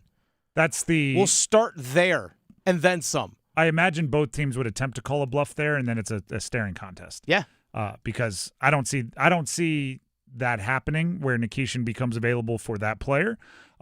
But I can see them asking. Like if I'm St. Louis, I'm 100% asking. It's not completely ridiculous that when you ask everyone, ha, no, really, what do you want? Like it's no, and that's our walk away. Like, is it a deal breaker? So we'll see. I mean, there's also like the Ryan O'Reillys and everything out there. Like, it doesn't have to be a Robert Thomas level whoa, but it'd be.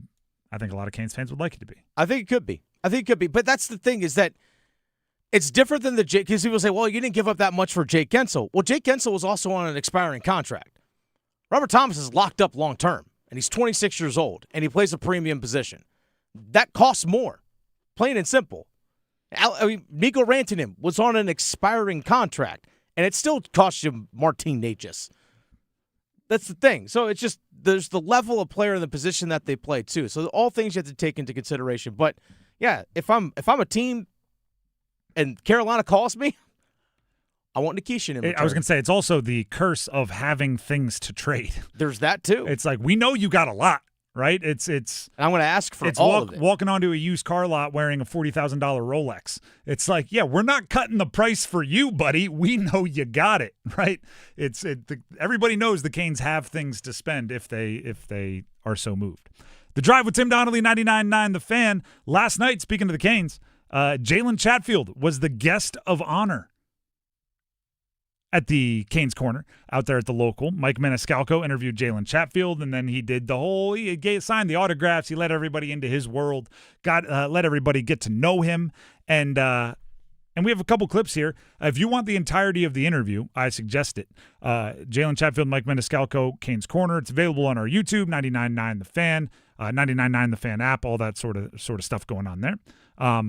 Jalen Chatfield, I think, is one of the cooler stories on the team, where he came from and all those, underdog stories about a guy that was not a high draft pick, wasn't in the cool kids club or whatever you want to call it, the development squads, but found a way to being a long-time dependable NHLer. Matter of fact, here he is, Jalen Chatfield, talking about how he had to scratch and claw to make major juniors. I was 17 years old. Most of the, you'd say the better players around 15, 16 get drafted and juniors leave. And I was still lingering around, but I was so locked in at that point. I don't know what hit me. Just getting focused, staying on the ice late, getting on early, and just built a lot of confidence. And, Windsor being right over the border, it was pretty easy for them just some connections going around there and just being able to watch me and get that opportunity to play there. That is an underrated tough mental challenge. When you start seeing guys that are younger than you passing you by as far as, the selections, the teams, the drafts, the juniors, whatever, like the powers that be start choosing guys that are younger than you, that's a tough, like, hey, let's keep it going thing. That's a credit to Jalen Chatfield that he worked harder there rather than going, well, I guess my time has passed. Just go learn a trade or go back to school or something like that. More from Jalen Chatfield on his experience in juniors with Windsor and how that set him up for success. I mean, I think maybe at the end of the day, maybe 11 guys ended up signing NHL contracts. Our team was unbelievable. We had a good coaching staff. The organization was ran like a pro team. So right away, we were getting taught the right way, and it was no doubt in my mind that I knew I wanted to take the next step. And I got the sign with Vancouver, towards the end of the year, and that was just credit to all my teammates and coaches at the time leading up to that. And just being able to finish strong with that team because it was a good league when I was playing there, and there was a lot of good teams. And I think we just had a really tight team there too. And a lot of guys are still friends to this day, and we got the job done, and it was like no other. 11 guys on the squad made it to the NHL. Those practices could be serious moments in his development. I mean, that Windsor team, they won the Memorial Cup. That team was stacked. That is a ton of very impressive talent on a squad that, like I said, the game. If the practices are more difficult than the games, you're going to win a lot of games. That's kind of known in the coaching cliche world. And finally, as far as the clips we'll play for you from Jalen Chatfield at Canes Corner, but again, check out the entirety of the interview. Here he is on where his work ethic, which we've highlighted in a couple different ways there, where his work ethic came from.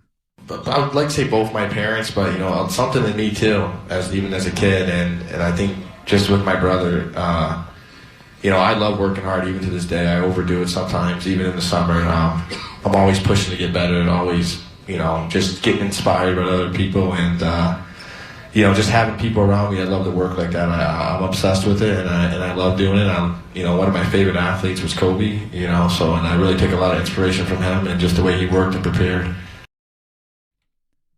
I've become, and actually this is a kind of a melding of a bunch of different kind of topical news points here.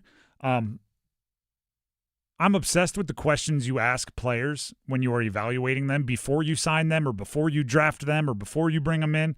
Like, how do you judge what makes somebody tick? How do you judge how they're going to react in different situations? Right, recruiting, I think it's become a big part in college sports.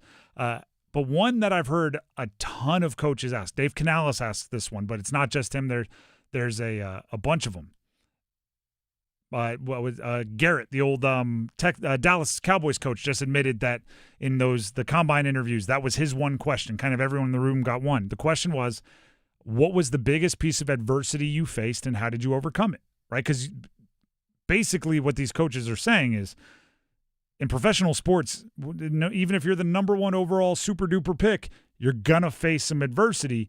And if that puts you in the tank, it doesn't matter how talented you are. So show me when you got where you faced some real obstacles and tell me how you got over them. Jalen Chatfield has a lot of where do I begin, coach?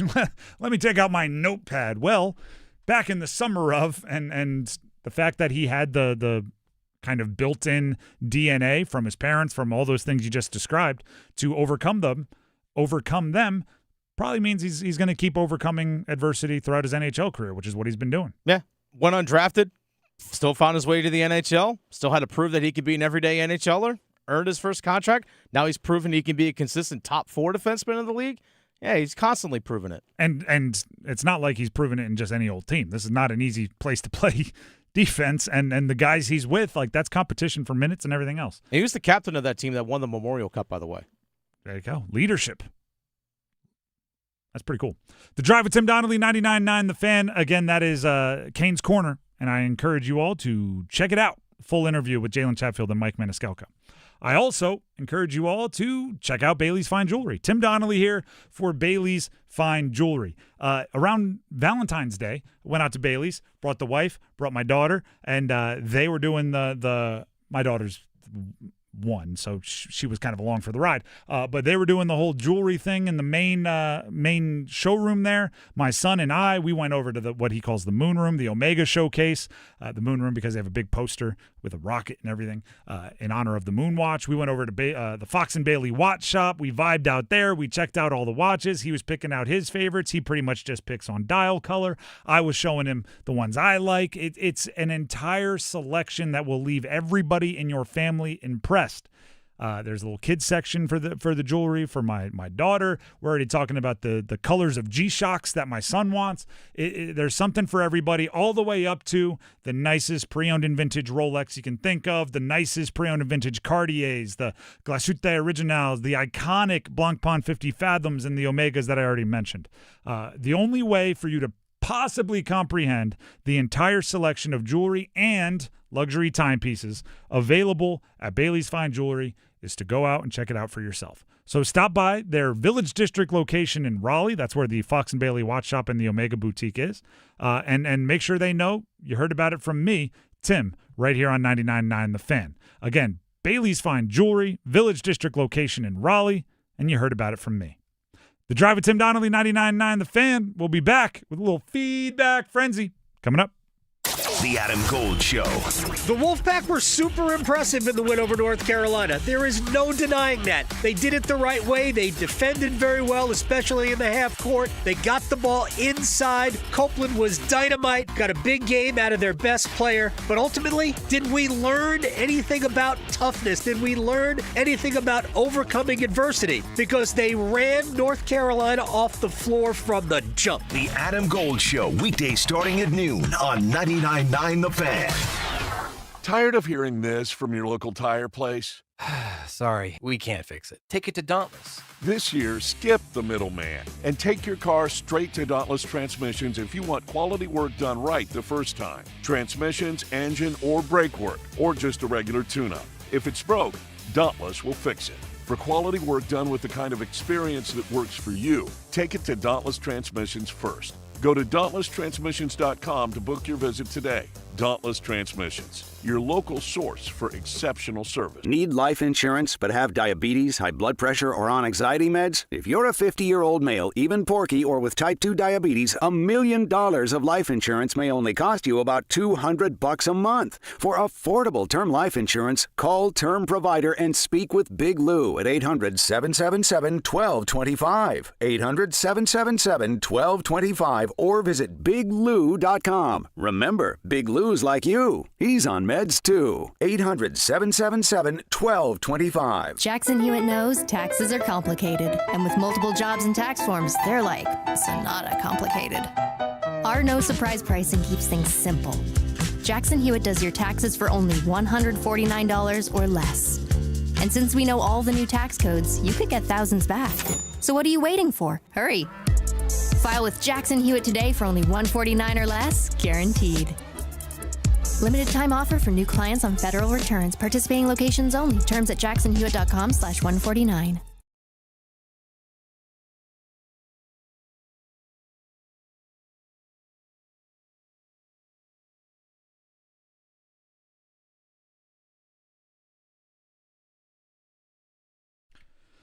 The Drive with Tim Donnelly, 99.9 The Fan.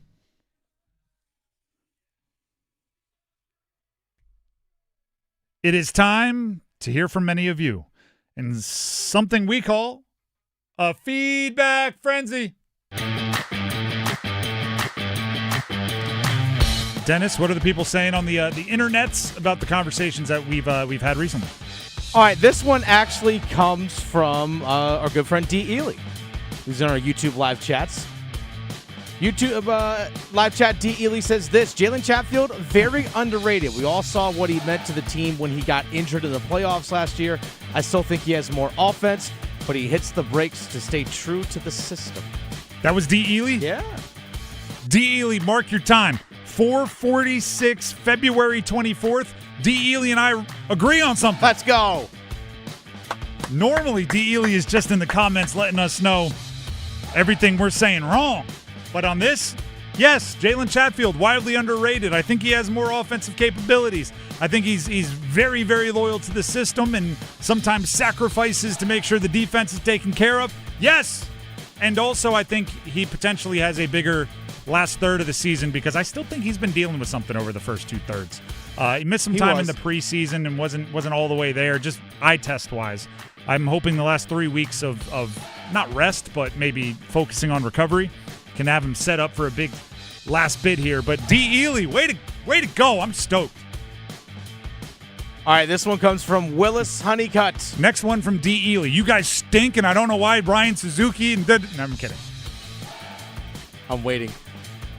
Willis Honeycutt says this. Willis in our YouTube live chat talking about Dave Canales taking the play calling duties off his plate and giving it to Brad Idzik. Willis says this. We will see if Dave Canales stepping down from play calling is a benefit, but it had to be done to keep growing and progressing as a coaching staff. Well, that interesting point, I'm not sure if this is what you were getting at, but it is one we talked about in the office. In order to keep your assistants, sometimes you do have to give them more responsibility. And this might be like, I don't have a ton of experience in the corporate world, but I imagine it's true in the corporate world. If you have someone who you think is exceptionally valuable and you don't want to see leave, you have to keep promoting and you have to keep rewarding their work, or else they're going to go somewhere where they have more upward mobility. So if the Panthers maybe sensed that the league was poking around on Brad Idzik, and maybe there were going to be some opportunities either this year or in the near future for him to call plays elsewhere, and they wanted to keep him around, this could be a move to allow him to keep growing as an assistant coach and not having to leave to kind of spread his wings and have more space to grow. So that is a possibility, and you see that across the league, right? It's not always out of the goodness of their heart that somebody is being given more opportunities. Sometimes it's, hey, give me more opportunities or I'm going to bounce. Whether it's said or not, it can be implied. So, yeah, definitely a possibility there. All right, next one here. We had a conversation yesterday about David Tepper, the owner of the Carolina Panthers, speaking of, about how, well, the guy has a lot of money, made a lot of money last year, and how he needs to use that in order to give the players and the team as many resources as possible at their disposal. This one comes from Julian. Basically, David Tepper should provide a surplus of resources to remove the excuses from players and coaches. To do that requires money. Tepper has money.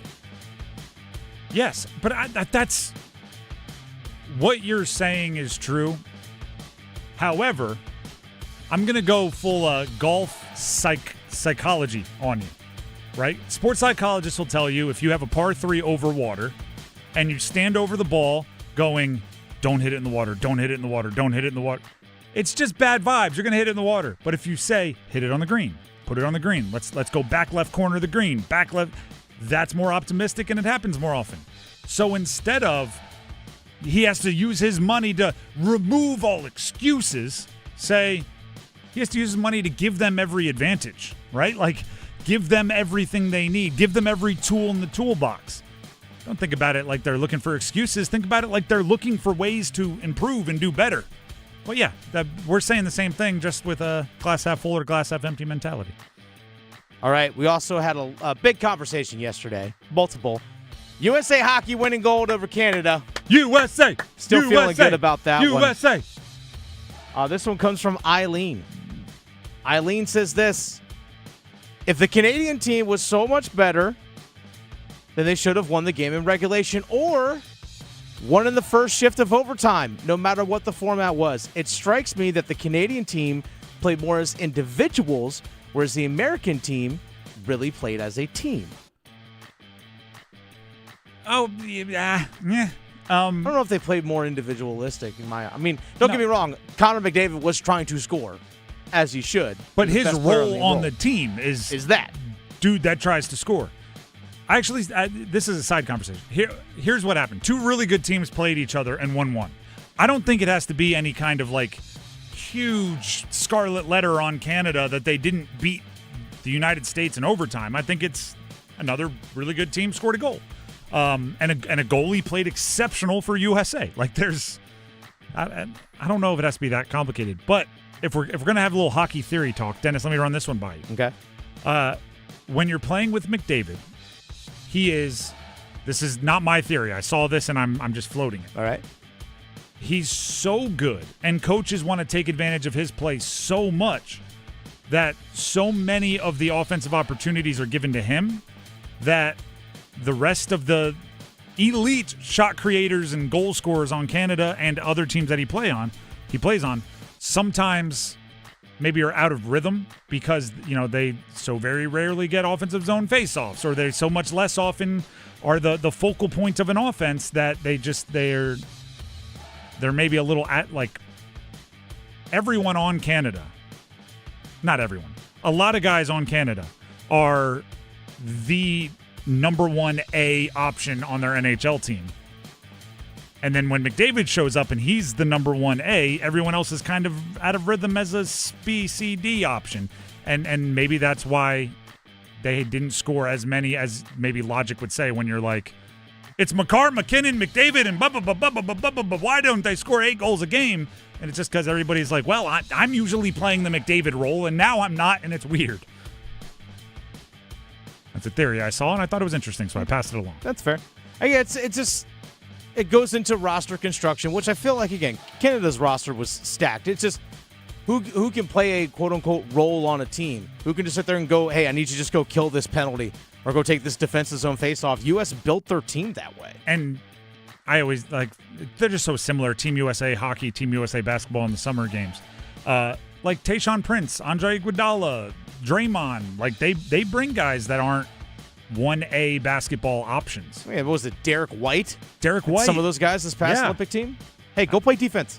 Go play defense and also, impact offense in a way where you don't need the ball 50% of the time, right? Because if you just brought the 15 or 12 best players that are American-born basketball players, you're going to have a lot of guys that average 30, and not anybody that's used to not having the ball in their hands. Mm-hmm. And there might be some lessons there. All right, so along that same conversation, again, USA Hockey beating Canada in the gold medal game. This one actually comes from Danny Boys. It's great to see the United States take gold in both men's and women's ice hockey, going to inspire so many more kids to start playing. We had a conversation with Ben from around the office earlier today. He went and really broke it down, kind of by era, and how I believe it truly is you watch your nation, if you're an American, you watch a good run by the Team USA at a particular sport, you're more inclined to go pick up that sport. Now you have a bigger pool of talent. The next era is a little bit better. They watch that group. The next group's a little bit better, and you build off of it. And Ben's research proved that, right? If you just look at Team USA and international competition, best on best stuff, basically he grouped it into 10-year blocks, decades. Every year there were a few more medals, or every block there was a few more medals, a few more golds. Then the next one there were a few more, and you had the players that were the spark plugs, right? You had Madonna to Parise to this guy to that guy and on, and obviously now to this year's team. I think winning gold at the Olympics is like a gasoline to a fire for that. Mm-hmm. So I would look out for the 2030, 2034, 2038, the 2042 Olympics and beyond. Let's go. Watch out for what Team USA has. So along those same lines, actually last night I looked up since 2010. Okay. That's when the United States and Canada had their gold medal game in 2010 out there in Vancouver, Canada winning in overtime. It says since 2010, if you actually look at the under 20, which is the World Junior Championships on the men's side, and also you look at the U18 championships in hockey, the United States has won more championships, won more golds than Canada has, including in the World Juniors on the men's side. They've beaten Canada 3 times in the gold medal game. They're 3-0 in the gold medal match against Canada. Don't get me wrong, Canada has won theirs as well, but United States has won more at the junior level and at the U18 level in the last 16 years than Canada has. So why are we surprised that we've seen this trickle up into NHL level players? We shouldn't be surprised by this. Yeah, and guys like Sidney Crosby that have been around for that entire time are awesome, but they're not going to be elite forever, right? No. It's age, Father Time is undefeated. I think it's a really cool thing to see in sports where, like my age saw it in women's soccer, where the 99 World Cup happened, and then when we grew up, like they didn't lose in the World Cup for a long time. Like we were just absolute monsters, and all of them, right? Like the little, I always think of like Little League Baseball World Series. Like, hi, my name is Joe Schmo, and my favorite player is Derek Jeter. Like all of them were just Mia Hamm, Julie Foudy, Brandy Chastain, Mia Hamm, and that's the Alex Morgan generation that won 1 billion medals and World Cups. It's gonna happen. It's gonna happen. And actually, the United States kind of did it to ourselves in basketball, where we were so good in basketball and everything, and then we went and shared the dream team with the world, and now we have to deal with Giannis and Luka and Jokic. We went and took our awesome SGA to everybody else around the country or around the world, and now we're dealing with it. But that's a conversation for another day. The Drive with Tim Donnelly, 99.9 The Fan. Thank you to everybody that interacts with our videos and our posts and everything online. We do our best to bring your thoughts onto the air with feedback frenzies every now and then. I believe the next one is scheduled for Thursday, so check that out. Before we get to the starting five, coming up in just a minute or two, Dennis Cox has something he'd like to tell you. I do. Dennis Cox here, real quick, for my friends over at Raleigh Weight Loss Center. You guys have heard me talk about this before, but if you haven't, I want you to say listen to him, folks. And maybe you have heard it before, but it's important to reiterate. Not only the fact that I've lost 42 pounds thanks to the program at Raleigh Weight Loss Center, and also for the last couple of months have maintained the weight that I've lost. Not one time during the process with Raleigh Weight Loss Center, not one time was there a shot, was there an injection, no steroids, no surgery, none of the side effects, none of those things. Not one single time during the process of losing weight with Raleigh Weight Loss Center. Their program is all about restarting and revitalizing your metabolism, jump-starting it. That way you can do the natural thing, which is burn off weight, burn off fat. And I know as a guy who's in his late 30s, the body doesn't work like it did when 15 years ago. It just doesn't operate that way anymore. And I was still able to lose the weight that I did. I lost over 15% of my body weight thanks to the program at Raleigh Weight Loss Center. They've helped, Raleigh Weight Loss Center and their program has helped thousands of people across the country lose, again, anywhere between 10 to 20% of their body weight. 10 to 20% of their body weight. I was over 15% thanks to the program over there at Raleigh Weight Loss Center. Again, no drugs, no side effects, no monthly dependency, none of those kinds of things. Give them a call, 919-897-7506, or visit RaleighWeightLossCenter.com. Set up a free 15-minute phone call. You got questions? Get them answered. You got concerns? Get those put to bed. Give them a call, 919-897-7506, or visit RaleighWeightLossCenter.com. Set up that free 15-minute phone consultation. By the way, first 50 callers get $100 off. 919-897-7506, RaleighWeightLossCenter.com. Results may vary. The Drive with Tim Donnelly, 99.9 The Fan, jumps into the starting five in just a minute. Move your sports day forward. Sudden death hockey for gold medals are a great thing. Now, after 46 years of waiting, the NHL needs to get outside its echo chamber and capitalize on the Winter Olympics momentum. Baseball first pitch, hockey player. Honorary NASCAR starter, hockey player. Kiss babies, shake hands before the clock starts on another 46 years of no miracles. Get set up. Join Next Up with Paul Ihander. Mornings at 9 on 99.9 The Fan, the Triangle Sports Leader. This is the sound of Jack buzz cutting his way to a small fortune. To Jack, every time he cuts his own hair, that's $50 right in his pocket. If Jack sees DIY buzz cuts as a saving strategy, Wells Fargo is right behind him. And with their mobile app, tracking his savings is easy. However you make money work, we can work with that. Mobile carriers' message and data rates may apply. Wells Fargo Bank, N.A., member FDIC. Joe Fallon did something smart. He saved hundreds on auto insurance switching to Progressive. With that money, he commissioned a portrait of himself. Does Joe already know what he looks like? Yes. Do guests know what he looks like? Also yes. But not as art. It's Joe's savings, and if he wants to spend it on a velvet painting of himself with the white tiger at his feet, we say, roar, Joe, roar. Switch and see if you could save with Progressive and treat yourself. Progressive Casualty Insurance Company and Affiliates. February is Heart Health Month, and to learn more, we're joined by Dr. Ashish Patel, an electrophysiologist for WakeMed Heart and Vascular. That is quite a specialty that you have. How does that differ from being a cardiologist? Great question. Electrophysiology, also known as EP, is a specialty within cardiology. We refocus only on heart rhythm conditions, diagnoses that you may have heard of called AFib, SVT, and even cardiac arrest. So you specialize in complex arrhythmias? Really, the terminology is referred to the fact that we provide specialty procedures for these arrhythmias. And as an electrician of the heart, what we will do is sometimes perform procedures like ablation or pacemakers, defibrillators, various types of procedures to help patients. Does it affect men or women more frequently? The distribution of AFib is fairly equal both men and women, and it leads to a lot of problems. So we always have patients recommend that they get checked up for AFib. To learn more, check out WakeMed Heart and Vascular at wakemed.org. This hour of the Triangle Sports Leader is powered by Ritchie Law Firm, Injury Lawyers. Ritchie Law is on top of it. Go to ritchielaw.com.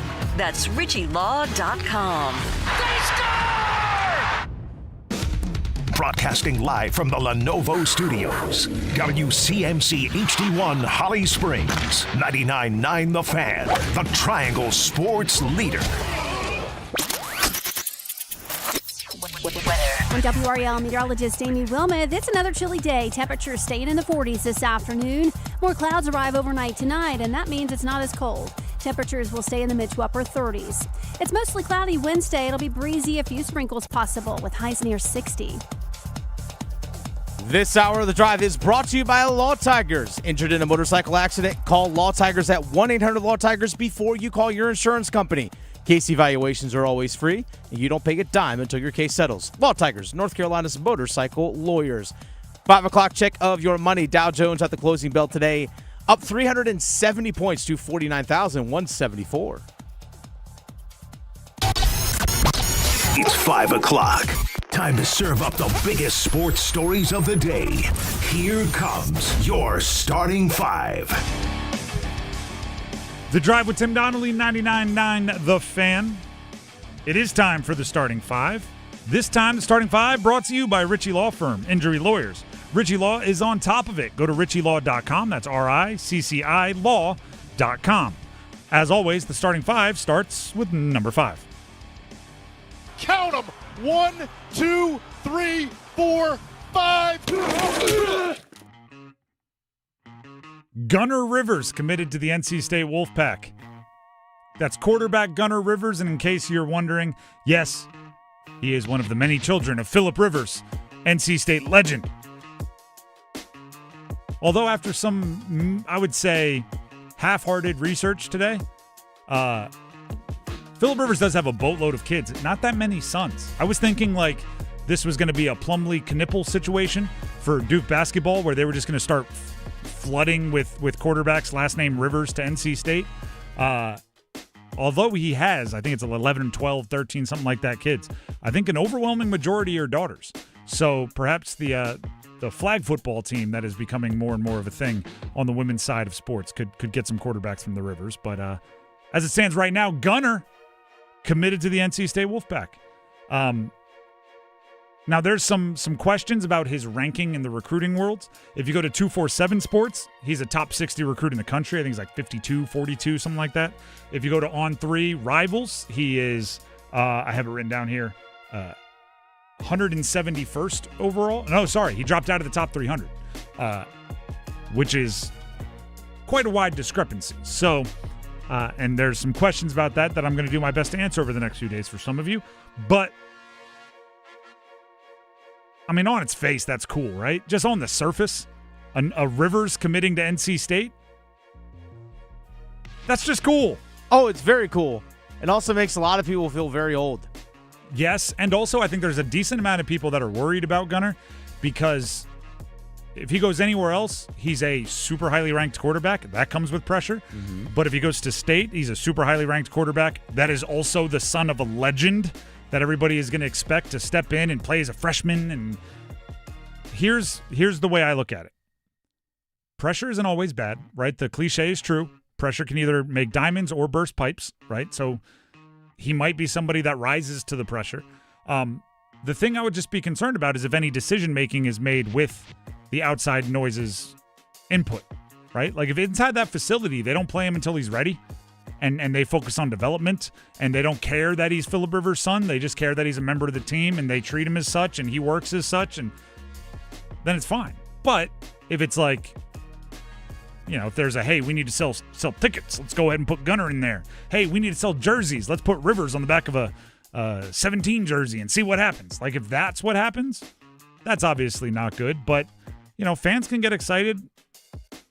Like, why wouldn't you? It's kind of cool. I'll tell you right now, I went to the University of Delaware. I don't know what age Joe Flacco's kids are, but if one of them ends up playing for the Blue Hens, that fan base is going to ignite. And matter of fact, if a Flacco offspring goes and plays quarterback elsewhere, you might get like a secondary fan base from the Hens. Very loyal to Joe Flacco. That's number 5. And side note, just like removing the last name, he's a class of 2027. Getting a quarterback locked in exceptionally early, very good for your recruiting class, because now you can tell receivers and everything like, hey, we got a dude. You want to come play with the dude, right? Like removing Rivers from the equation. And in theory, that's right after C.J. Bailey, if he plays all 4 seasons, leaves, and Rivers steps right in. Will Wilson maybe there as an interim if you want to give him a redshirt year, or if Bailey leaves early. Like they've got options there. They got quarterbacks. You need options at quarterback, and it's tough to have them. That's number 5. Let's get to number 4. 1, 2, 3, 4, all together. I feel great about playing football right now. So the NFL Combine's going on. We've talked a bunch, and we will continue to talk about Dave Canales giving play calling duties to Brad Idzik, the offensive coordinator. But Canales isn't the only one that spoke to the media today. Dan Morgan also spoke to the media. The GM spoke at the Combine. We have some audio for you. Here's Dan Morgan, former Panther linebacker, on the need for this team to add at linebacker. In terms of free agency in the draft, I think that's a position that we'll, try to attack. We're looking for guys that are leaders, that are playmakers, and that are culture fits for us. So we're excited about attacking that and putting the work in. Now, there's one question, the how, right? Draft, free agency. Then the next question is the who, right? Okay, if you're going to do it, what are you looking for? Here's Dan Morgan on what he's looking for in a linebacker. Yeah, I think the linebacker position is super valuable. That's the guy that's standing in front of your huddle every single play. The D-line's looking at him, the DBs are looking at him, and they're looking at him for leadership. So I think that position right there is super valuable, and it's one that, I think everybody should really value high. Spoken like a former guy to play that position, right? I think it is anyone that is your play caller, and they've bounced it around a little bit, meaning the green dot is the one with the radio in their helmet. You have to be first one there, last one to leave. You're going to have to be able to bark at guys and have them not get insulted by it. So you better make sure you're not only bringing in all the right physical attributes, but you're bringing in the right work habits and everything else. And I have no doubt that Dan Morgan knows what he's looking for there. Let's get to some player-specific updates. As soon as Bradley Chubb, it was made known nationally that he would be released by the Miami Dolphins. People were already putting him in a Carolina Panthers uniform in Photoshop because of his history in the state as a member of the NC State football team. Here's Dan Morgan and his thoughts on Bradley Chubb as a player. I don't think anything is going to be off the table. We'll explore that. We'll talk to his agent, but I wouldn't say anything's upcoming, but we'll definitely stay in that, and we'll see where that goes. Know a lot about him. Obviously, when guys get cut, I watch every guy that gets cut. So do the pro scouts. They do a great job as well. So still playing at a really good level. Has had a lot of sack production throughout his career. Just a really good player, and, that's something that we'll stay in and we'll explore.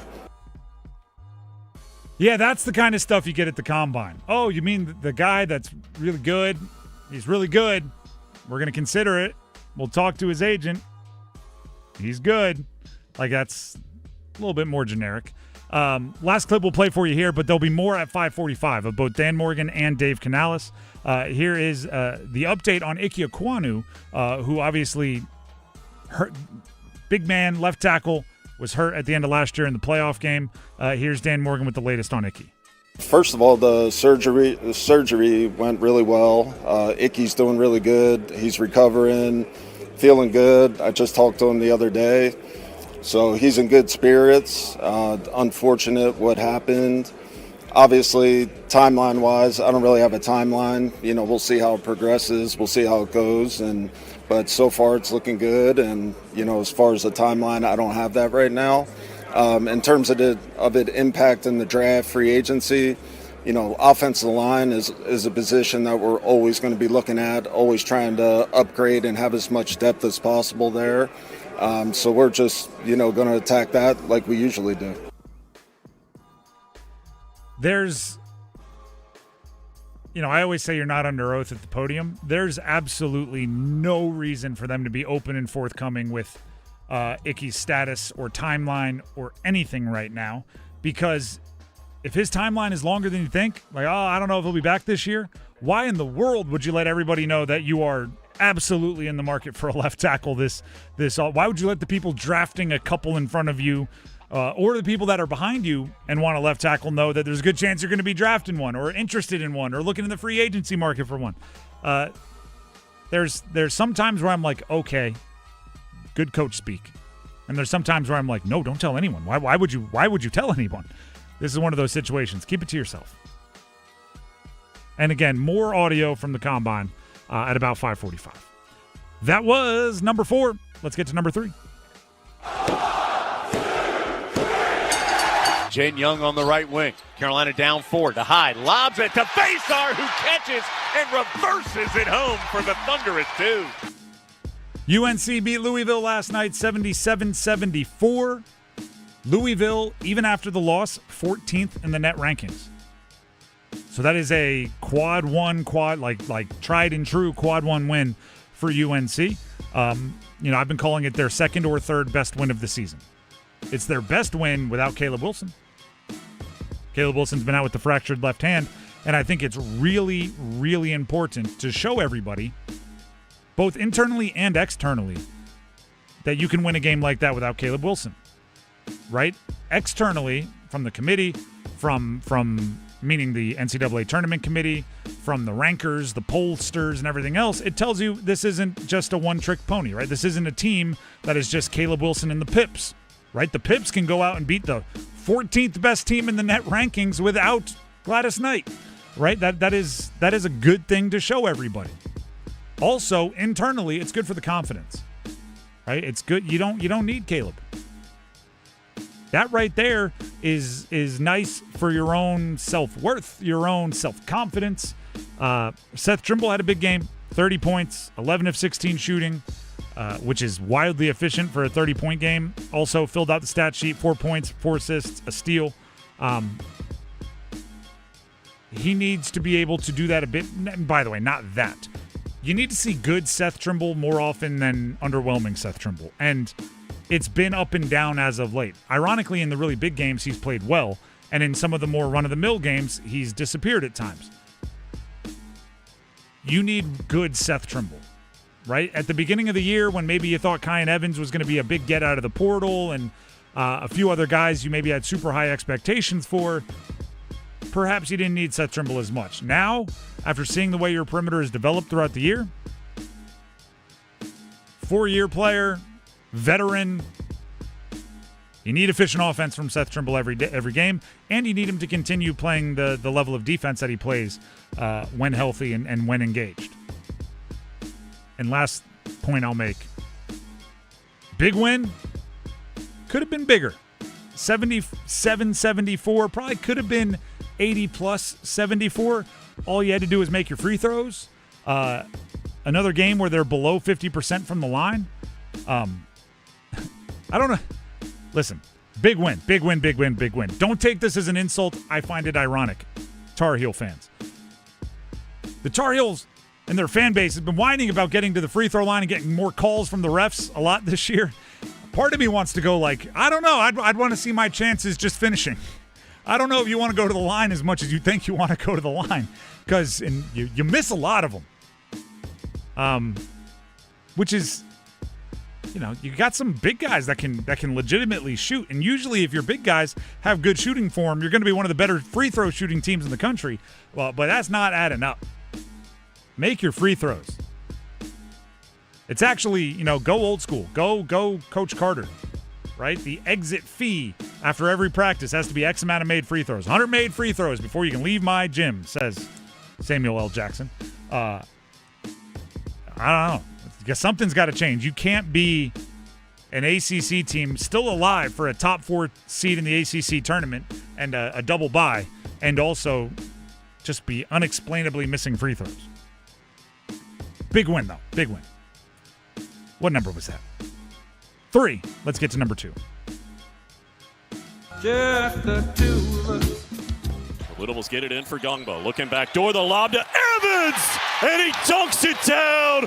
What a play call out of the timeout, and the lead back to 3. Number 1 in the AP poll, Duke at Notre Dame tonight at 7 p.m. First regular season game. This is just a statistical oddity. First regular season game that John Shire has coached as the number 1 team in the AP poll is tonight versus Notre Dame. They've been number 1, but never for a regular season game. Duke men's basketball stats put this out on Twitter. Cam Boozer has recorded at least 14 points, 5 rebounds, and 2 assists in every single one of their 27 games this year. That is the longest such streak by any player at any point in a Division I career this century. So that is not like, the most to start a career, the most as a freshman. It's at any point in any career this century.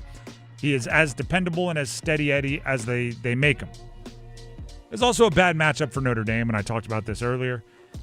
Notre Dame is one of the worst teams offensively in the ACC. Marcus Burton, who hasn't played a ton this year, he's played 10 or 11 games.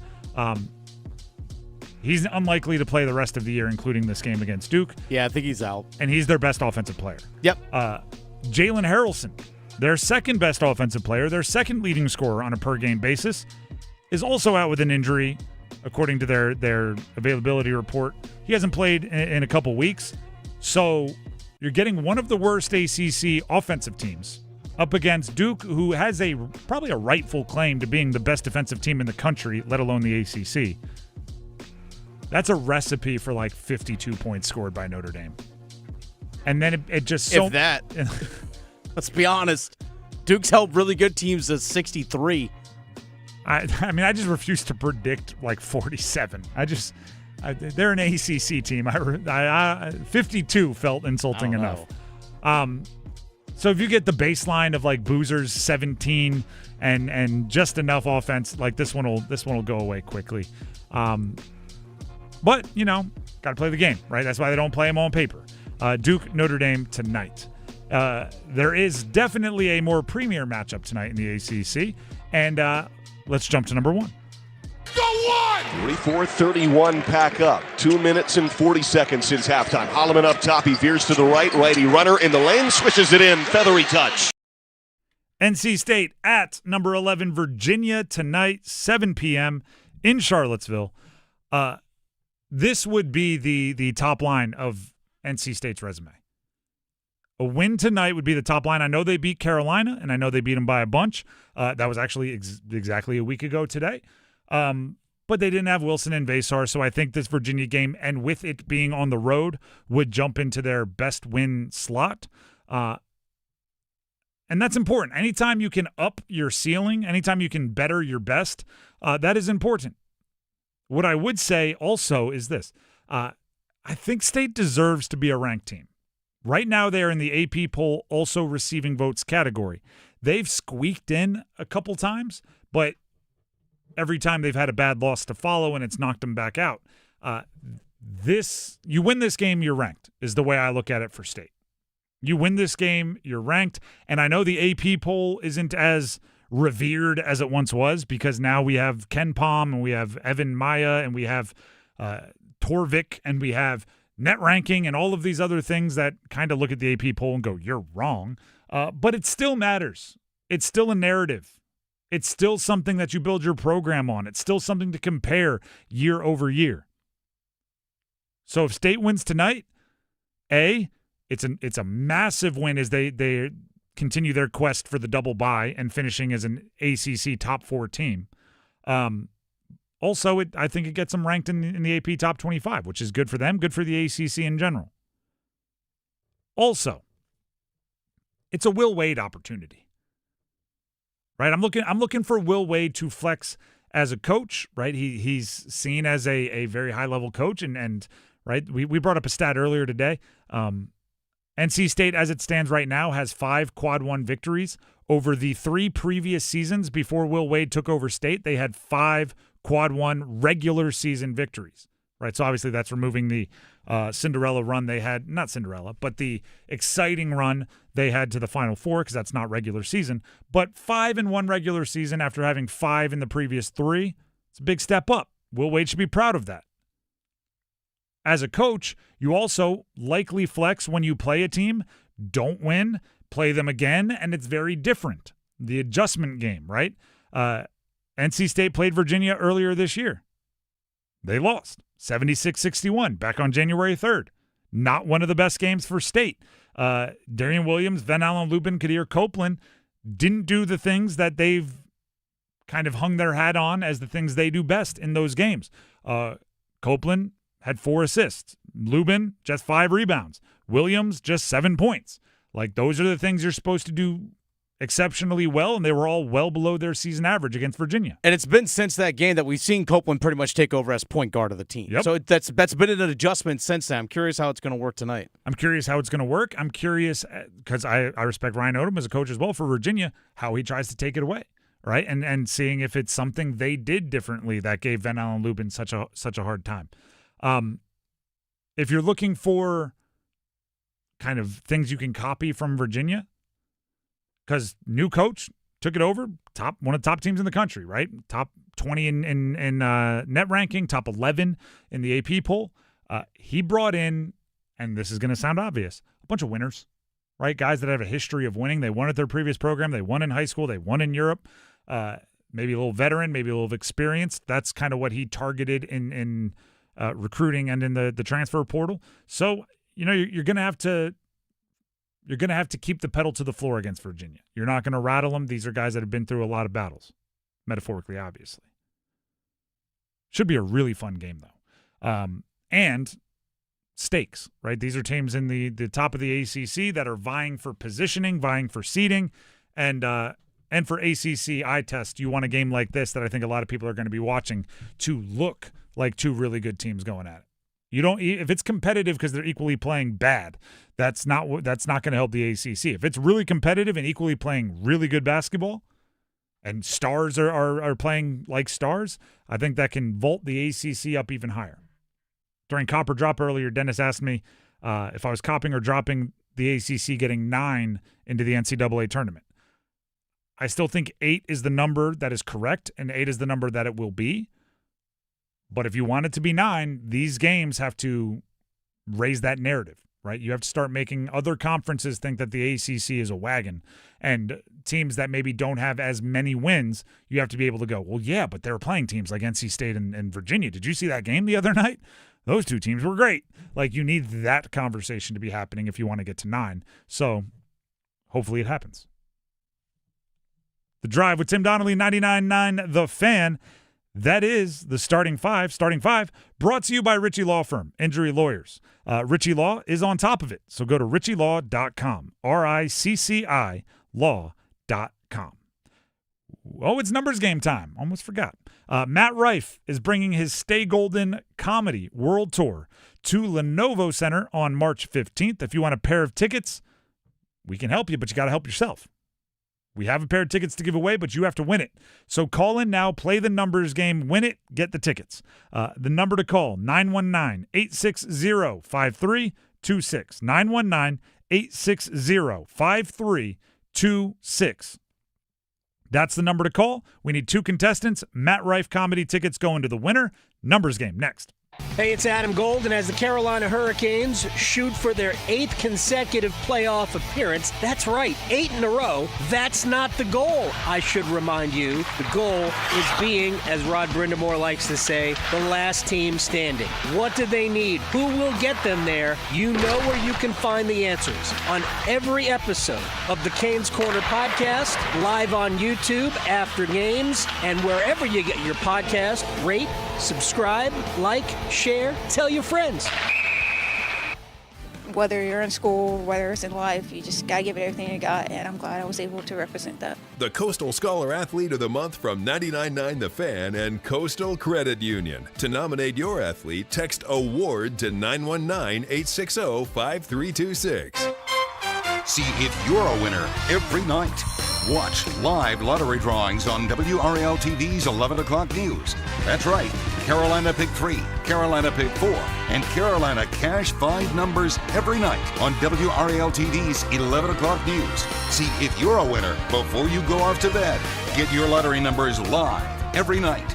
North Carolina Education Lottery. Only on WRAL TV's 11 o'clock news. The shot, they score!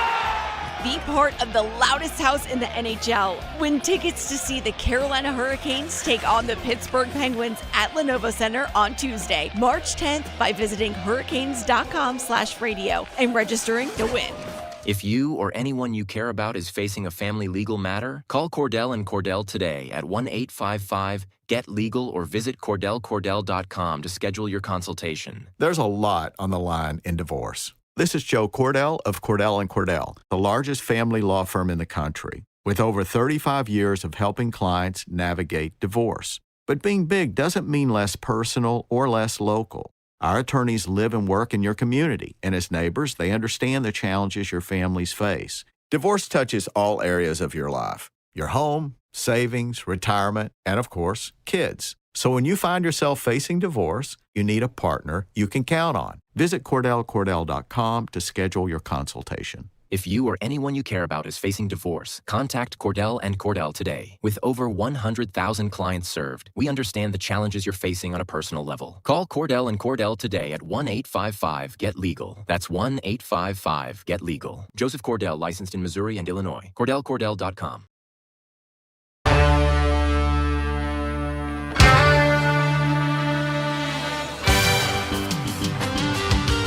The Drive with Tim Donnelly, 99.9 The Fan. It is time to play the numbers game. The prize for today, Matt Rife tickets, stand-up comedy. He's bringing his Stay Golden World Tour to the Lenovo Center on March 15th. And one of our contestants will take a pair of tickets as a prize. We have Taylor and Irwin. We have Adam and Holly Springs. They are our contestants for today. As always, we will bring each of them onto the show, ask them the same question, and Dennis will pick his favorite answer, and that person will get to go first. We'll start with Taylor and Irwin. Taylor, can you hear me? Yes, sir. All right. In honor of the Olympics, the men's and women's hockey team, and a few others, I'm going to ask you a question here, but I've asked this question in the past, and I've learned. I am ruling out Miracle on Ice, okay? Because that is everyone's answer, and it's kind of like a trump card, and you would win just by going first. So, what is the greatest international athletics moment in USA history? Oh, wow. Miracle on Ice is not an option. Yeah. I'm going to go just with the recency bias of the USA men's hockey team winning the gold. All right. To me, it's going to be personal because that kind of got my 9-year-old daughter into like the Olympics, and now she can't wait for more Olympics. So. All right, Taylor's rolling with 2 days ago. That's what he's rolling with. Women's team winning in overtime as well. Absolutely. There you go. Any follow-ups, Dennis? No. All right, cool. We'll jump to Adam and Holly Springs. Adam, can you hear me? Yes, I can. All right, same question to you. We have ruled out, because it's an obvious answer, the Miracle on Ice. But in honor of all the cool stuff that's been happening, what is the greatest international athletics moment in Team USA history? I'm partial to the Summer Olympics because I'm a former swimmer myself, and so I think seeing Michael Phelps win his 10th gold medal was a pretty awesome accomplishment. You know, being the one male with the most Olympic medals, gold medals, is the guy from Norway just tied him from the winter side of things, and then obviously with the Americans beating the Australians in some of the relays in the last Olympics as well. All right, so we got a whole bunch of swimming memories there. Dennis, are you rolling with Taylor, who went USA Hockey just a couple days ago, or Adam, who rolled with Michael Phelps and breaking records and beating Australians? That's actually a pretty difficult one. Actually surprised no one went with, especially what Michael Phelps did at the 2008 Olympics. I remember where he won 8 golds. The Jason Lezak come from behind. Yes. And that actually became Michael Phelps needed it, but that comeback was crazy. 4x100, I think it was. And I think that was 2008 when that happened.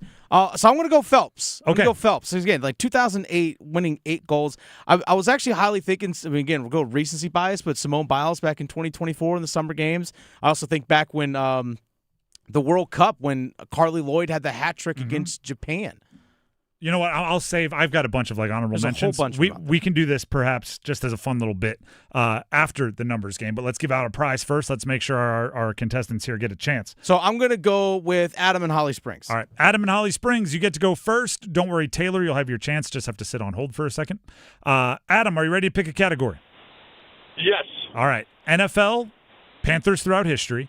NFL, V is for the first letter in their last name. NBA, played in the Paris Summer Games, or NHL, Hurricanes throughout history. I stumbled through those. If you need me to repeat any, let me know. Yes, can you repeat that again for All right, me? we have the Olympics one. All right, those are NBA players that played in the Paris Summer Games. Let's go with that. Okay. NBA players from the Paris Summer Games. I will give you the team and the player. Give me the jersey number as quickly as you can. There will be 30 seconds on the clock, 1 pass if you need it. And just to be clear, the players, we are looking for their jerseys on the teams I say, not on the teams that they played for in the Summer Games. Do you have any questions before we get started? No, I do not. All right. Your time will start when you hear the horn. Devin Booker, Phoenix Suns. 1. Correct. Shai Gilgeous-Alexander, Oklahoma City Thunder. 2. Correct. R.J. Barrett, Toronto Raptors. 13. Incorrect. Derek White, Boston Celtics. I think he's also 1. Incorrect. R.J. Barrett, Toronto Raptors. 17. Incorrect. Derek White, Boston Celtics. 12. Incorrect. I don't know. They're both 9 that you were looking for. R.J. Barrett and Derek White, both number 9. So if you got one, you might have got them both. But you did get both Devin Booker and Shai Gilgeous-Alexander. So credit to you for picking up 2. That'll be the lead in the clubhouse. We'll see if it holds up. Awesome. Thank you. I always hope Shai Gilgeous-Alexander has been on there a few times. I always hope they get it in 1 or 2 because Shai Gilgeous-Alexander, Oklahoma City Thunder, is just, it takes up a lot of their time if they have to hear it a bunch of times. Let's get to Taylor and Irwin. Taylor, are you ready to pick a category? Yes. All right, the categories remaining for you to choose from are NFL, Panthers throughout history. NFL, V is for the first letter of their last name, or NHL, Hurricanes throughout history. Let's do NFL last name V. All right. I will give you the team and the player. Give me the jersey number as quickly as you can. There will be 30 seconds on the clock, 1 pass if you need it. You do need at least 3 for the victory. Do you have any questions before we get started? No, sir. All right. Your time will start when you hear the horn. Michael Vick, Philadelphia Eagles. 1. Incorrect. Kamani Vidal, Los Angeles Chargers. Yep. Mike Vrabel, New England Patriots. 73. Incorrect. Michael Vick, Philadelphia Eagles. 8. Incorrect. Kamani Vidal, Los Angeles Chargers. 24. Incorrect. Mike Vrabel, New England Patriots. 48. Incorrect. Michael Vick, Philadelphia Eagles. 7. Correct. You avoided the shutout just under the buzzer, which I respect. Unfortunately, 1, not enough for the win, but hopefully you had some fun. Oh, yeah. All right. If you're playing at home, the numbers we were looking for, he did get Michael Vick with 7 right at the end there. Kamani Vidal, 30 is what we were looking for, and Vrabel, 50. I don't know why. I don't remember Vrabel wearing 50 with the Patriots. Really? Something in the more linebacker true, like a 40-something. I don't know. 50 just. I don't know. 50 is a linebacker number. 50, it seems more offensive guard to me than linebacker. 54, 56, those are linebackers. 50 is bulky. I don't know. I just didn't remember it. Is that because that's what Robert Hunt wears number 50? Could be. I don't know. Just it's a guard number to me. That's my old school thinking. Maybe I wore 50 in high school. That was my number. Did you play both ways? Yeah. Would you play on offense? Guard. But I was a linebacker. Though too. That's fair. That's fair. The Drive with Tim Donnelly. They did give me 54 in college when I played linebacker. 54 is linebacker number. That's a different beast. Adam in Holly Springs is the winner. Congratulations, Adam. Thank you very much. I did know that What was that? I did know that Vrabel was number 50 as well. All right, then maybe I'm the one that's misremembering things. But either way, you are the winner. You get the Matt Rife tickets, so stay on the line, and you can talk to our high school number 50 over there, Dennis Cox. Awesome. Thank you so much. Appreciate it. Thank you. Congrats. All right, let's quickly, we got a couple minutes here. Let's quickly do the USA Moments conversation. I have to admit, it is hard for me to get excited about the ones that happened way before my time. Miracle on Ice, I've heard so much about, but you know, if you weren't listening to the tape-delayed broadcast of "Do You Believe in Miracles?" I don't know if you I wouldn't try to say I appreciate it the way the people that were living it appreciated it. So I think the Jesse Owens, the Mark Spitz, so many of them that happened before my time. No disrespect to them, and if you think that's the right answer, you might be right. But the ones that I was alive for, I'm throwing Michael Phelps, the Lezak comeback. I'm throwing perhaps the 96 Carrie Strug, right, where she had the broken ankle and had to vault anyway, and just said, "I'm an absolute warrior of a gymnast. Watch what I do." Stuck the landing and then had to be carried off. Carrie Strug, no pun intended.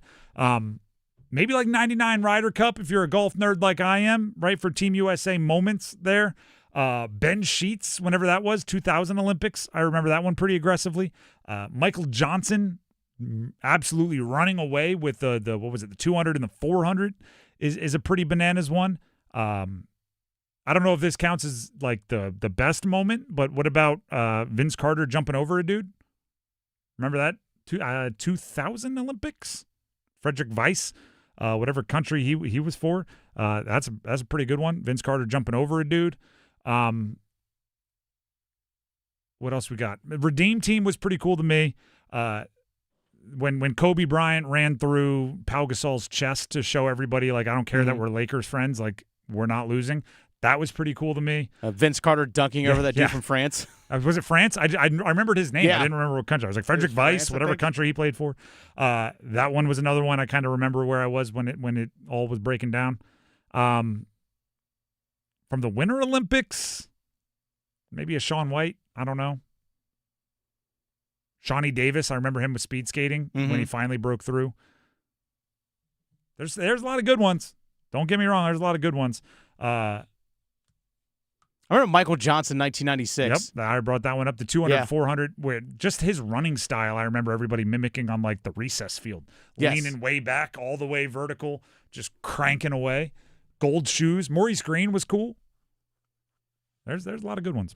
Oh, it's our guy also points out it was the guy from Greece that the Vince Carter dumped over. Frederick Weiss. I know his name. Yes. I remember watching it. And I remember Kevin Garnett pushing Vince Carter right after. You realize what you just did? Vince Carter was a beast. The Drive with Tim Donnelly, 99.9 The Fan. That'll never not be a fun replay. Just replaying that, it's just that'll never not be fun. If you have 15 minutes to kill, Vince Carter highlights, they'll pop one in from Chapel Hill that you're off the inbound? When did that happen? Then all of a sudden they'll throw in an Olympics over a 7-footer.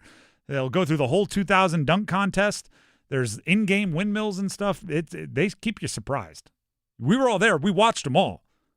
They'll still keep you surprised. That's how good they are. And you'll go, this was 25 years ago? Yeah, it was. What? Yeah, you want to feel old? Yeah. Phillip Rivers' son's going to state. You want to feel old? Carmelo Anthony's son's playing at Syracuse. Good point. Carlos Boozer's kids are playing at Duke. You feel old yet? If you want to feel old that way, just go look at Notre Dame's roster next year. Notre Dame football. Yeah. It's last name Burris, Bettis, Thomas Davis's kid. Mm-hmm. Like, it's just, they're all people I grew up watching play. The Drive with Tim Donnelly, 99.9 The Fan. Stop making me feel old. Instead, look at the Combine, the future NFL Combine's going on. Dan Morgan, Dave Canales spoke to the media. Some of that audio coming up. Evan, Canty, and Michelle are unsportsmanlike. Every team has the ability to do it. I hope all 30 teams could learn from that. They are spending and acquiring every star out there. And what these guys are saying is, yeah, we like it because guys should get paid. And if you want to try to put up guardrails, we're not going to go for it. We are in big time favor of what the Dodgers are doing. And if baseball tries to switch this up, they're going to have a problem. Mornings from 6 to 9 on 99.9 The Fan, the Triangle Sports Leader. Life's great stories are built on yes and. Yes to the big game and the private suite. Yes to the beach and sailing offshore. Yes to traveling the country and exploring new ones. With the new Millionaire for Life from the North Carolina Education Lottery, you can say yes to $1 million now and every year for a lifetime. Millionaire for Life. Winning is just the beginning. Drawing 7 days a week. Must be 18 to play. Approximate overall odds of winning are 1 in 8.47. Problem gambling helpline 877-718-5543. Jackson Hewitt knows taxes are complicated. And with multiple jobs and tax forms, they're like Sonata complicated. Our no surprise pricing keeps things simple. Jackson Hewitt does your taxes for only $149 or less. And since we know all the new tax codes, you could get thousands back. So what are you waiting for? Hurry. File with Jackson Hewitt today for only $149 or less, guaranteed.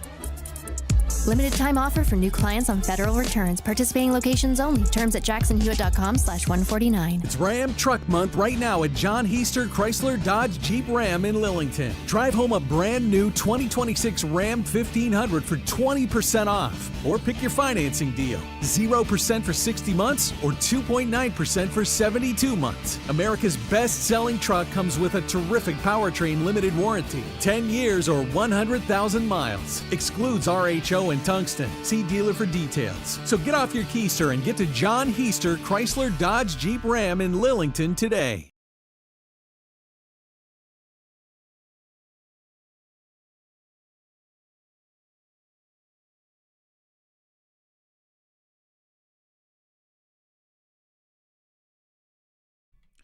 The Drive with Tim Donnelly, 99.9 The Fan. By the way, before we play some audio for you from the NFL Combine, the Scouting Combine, which is going on this week in Indianapolis, Joe Pompliano, who covers the business of sports, tweeted this out. Dennis, I think you'll particularly appreciate this. Go on. Team USA's men's hockey's 2-1 overtime win over Canada. Oh, yeah? Averaged 20.7 million viewers and peaked at 26 million live viewers for the game-winning goal. That's awesome. That makes it, now this is a pretty specific niche little breakdown. Sure. But according to Joe Pompliano, that makes it the most watched pre-9 a.m. Eastern Time sporting event in U.S. history. That is very specific. But I don't know how many start that early, but not many. But basically, you have to take into account that like the West Coast had no shot. Right? It started at 8:10 Eastern Time, which means it was 5:10 Eastern Time or Western Pacific Time. Yeah. So they still averaged 20.7 mil. Yeah, I think for some people may have woke up and just been like, let me catch up on we're in overtime here at 7:30 in the morning. Let's go. 26 million live viewers for the game-winning goal. The question going forward now is, how does the NHL and the PWHL capitalize on this? You have all this momentum, especially in the United States. How do you capitalize it? Especially for the PWHL. How does a young league like that? Because let's be honest, the women's play was so much better than it was 4 years ago, and I think that's a byproduct of the PWHL. The fact that those players actually get to play high-level play consistently as opposed to just every 4 years or in some international tournaments every summer. They actually are consistently playing games. The skill level was drastically better, and I say that in a great way. How do you capitalize on that if you're the PWHL? If the NHL, how do you capitalize on that? What you don't want it to become is, and I'm not making apples to apples comparisons here, but there are a lot of sports that Americans love in the Olympics. Yeah. And then completely do not pay attention to for 3.5 years, and then we love it in the Olympics. And I think right now USA women's hockey and like they are 100% something that now every Winter Games America looks forward to and you want to get excited about, but you want to continue that as much as you can as a sport for the 3.5 years where there is an Olympic buzz, which becomes the challenge, right? And they don't have, I know they do have the events, but you got to make it feel as big. Like I think women's soccer was that way for a long time, but the World Cup was kind of another tentpole pillar holding it up to buoy you between, and you need to have those events. But PWHL being such a young league, because in the past there wasn't any pro women's hockey for people to watch during the course of the year. And we've seen attendance at some of these events. They're selling out NHL arenas when they do a little touring. They have to capitalize on this. Mm-hmm. Otherwise, you just become that. Every 4 years, people pay attention to you. It's no different than what we see on a regular basis now with college basketball. How do you make yourself relevant outside of March? How do you make yourself relevant outside of the Olympics if you're women's hockey? Those kinds of things. You have to capitalize on these opportunities. Get the faces of your players out there. Get their personalities out there in front of people. That's how they're going to connect with you. And to quote Vince Vaughn in Wedding Crashers, draw attention, but on your own terms. There's some attention things going on right now in the hockey world that I don't think are on their own terms. And if you pay any attention to politics, you know exactly what I'm talking about. You want to choose your message and get it out there. I still think, and I'm not getting political at all, don't worry. I think team sports are wildly important for the youth. So whatever gets more people playing team sports, I am all in favor of. Yes. With that being said, another team sport that I played growing up, that actually I don't know if many kids play growing up anymore, tackle football. It's kind of going towards flag. But let's talk football. Let's talk NFL Combine. Let's talk Dave Canales and Dan Morgan, head coach and GM, general manager, spoke to the media today at the NFL Scouting Combine. And I'm going to run through. We have a lot of audio here. We haven't played all of it today, so I'm going to try to find the ones that we haven't yet played for your listening pleasure. How about Dan Morgan, the general manager, on the balance of adding a veteran pass rusher with the young talent they have on the roster at that position? Yeah, I think a veteran, obviously you bring a veteran in who's played a lot of football. That's obviously going to help your team, but we're really excited about our young guys. Scorton and Princely, we drafted them for a reason. We drafted them high for a reason. We think they're super talented guys that can be impact players in this league, and they're going to keep developing. They're going to keep getting better, and again, I think the future is really, really bright for those two guys, and they're going to help us out a lot. That is a delicate kind of balance to find, right? You want to bring in a veteran that can help you now, but you don't want to have anybody that takes too much of the oxygen out of the room to stunt the growth of your young guys. And some would say, no, who cares about that, right? The strong will survive and find a way. It's all about how you build a team and what players you're looking to add. More from Dan Morgan. How about the chance of Rico Dowdle coming back, who was on a 1-year deal, had an absolutely on-fire 6 or 7 week stretch for the Carolina Panthers? Here's Morgan on the chance that Rico returns. With Rico, obviously I love Rico, great guy, great player, had a great year for us this year. I think, in terms of he's earned the ability to go out there and see what's out there for him. There's always the potential that he could come back. The door's open for that, and, we'll see what happens. There is a deep running back class of free agents out there. Draft class, not great. Deep free agency class of running backs. I'm not saying it's impossible Rico comes back, but if there's 20 options, what are the chances that the best possible option for you is the guy that you started with? Maybe. I don't know, but I assume he's looking for a little bit more money than the Panthers want to pay. Yeah, and he wants to be the guy that gets the bulk of the carries. I don't see him coming back. I don't know if he'll find a true bell cow opportunity out there, though. Might not. Most teams are moving towards committee maneuvers. All right, Dennis, we probably have time for maybe one or two more clip here. You've broken down the clips better. Is there one that stands out to you that the people need to hear? I think actually one for Dan Morgan is that we forget he's just going into year 3 as a general manager. So here's how he's adjusted and grown going into year 3 as a GM. I think like the first time you do it, everything's new, right? So everybody's in your face at the podium. It's kind of overwhelming a little bit. So I think like the longer you're in it, the more you get used to it, the more you get comfortable, and you start, just kind of settling into the position. So yeah, I think I'm always going to be trying to learn, always trying to get better with everything I do, with processes, with evaluations, just always trying to get better, always trying to help my staff, and and them doing to me likewise. So just kind of being that servant leader. I'm sure there's a name for it. I'm not the first one to come up with it. There's, I don't know, I'll call it like the fallacy of experience or something like that. It's a real chicken or the egg question. I have this with quarterbacks all the time, where there's almost never a quarterback that isn't good who has made like 100 starts. Now, is that because anybody who has the talent physically to be in the NFL that gets 100 starts works it out eventually and they're great? Or is it because only the good ones make it to 100 starts before they get benched, right? It's kind of both, right? And I don't think there's a right answer there, but I do think if you can just hang around and keep your job and keep your job and keep your job, eventually, if you care and if you're working hard, it's going to click. And I think some of that is true for front office, right? If every year you make 10 mistakes and you correct them and you learn from them, and then the next year you make 10 different mistakes and you correct them and you learn from them, the next year you make 10 mistakes and you correct them and you learn from them, after you're a GM for 10 years, you're going to be pretty darn good, right? You're going to have a lot of experience, a lot of corrections. You're going to have made the adjustments. And I think that is true with every year, right? It doesn't have to wait till 10 years, right? If you're going into year 3 and you have like actively, like you care, you've put in the work, you've self-evaluated and you fix things, it's going to be very difficult for you not to be better than you were.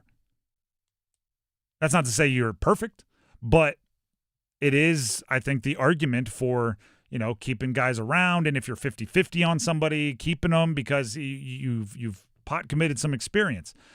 Dan Morgan and that front office are starting to get to the point where you'd want to see like drastic improvement, right? Where you want to see things that they used to not do so well that they now do well. Right? Oh, they used to not evaluate this position great. Now they do. Oh, they used to not handle the practice squad well or whatever your arguments are. Now they do. And with that, I'm excited, right? Because, look at the draft. And I'm not saying 2 drafts is such a small sample size. I think they did a significantly better job in year 2 than they did in year 1. Obviously, year 1 had different challenges thrown in there, and you're, making up for someone else's mistakes and all of that.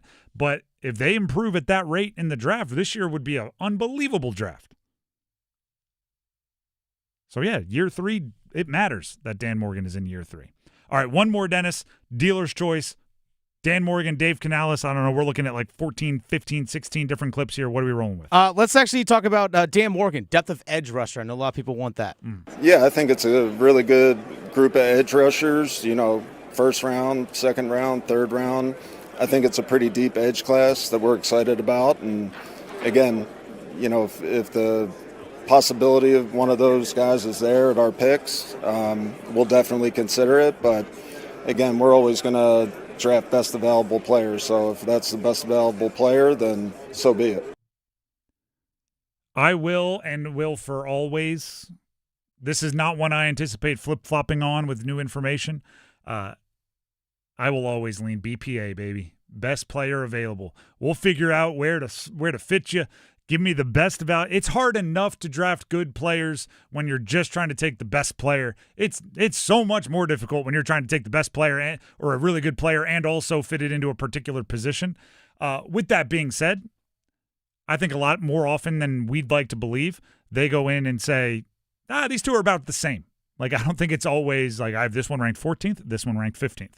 I think a lot of times it's, they're pretty good. In that case, edge rusher would be great for the Carolina Panthers. The Drive with Tim Donnelly, 99.9 The Fan. We may even have some of that audio for you tomorrow. Still plenty to get to. But coming up next on Overdrive, we're looking at UNC basketball. They got a big win over Louisville last night. They beat, as I just said, they beat Louisville, one of the top teams in the country by net ranking, which was a big win for UNC without Caleb Wilson. So enjoy that conversation on Overdrive. We'll be back tomorrow. In the meantime, check out the Jalen Chatfield Canes Corner interview on our YouTube, 99.9 The Fan, 99.9 The Fan app. And get ready. We're almost back to Canes hockey. Still a couple days, but it's getting closer, I promise you. We'll see you tomorrow. Until then, have a great night. Listen for the Get That Outta Here's. Rejected. Cameron Booth.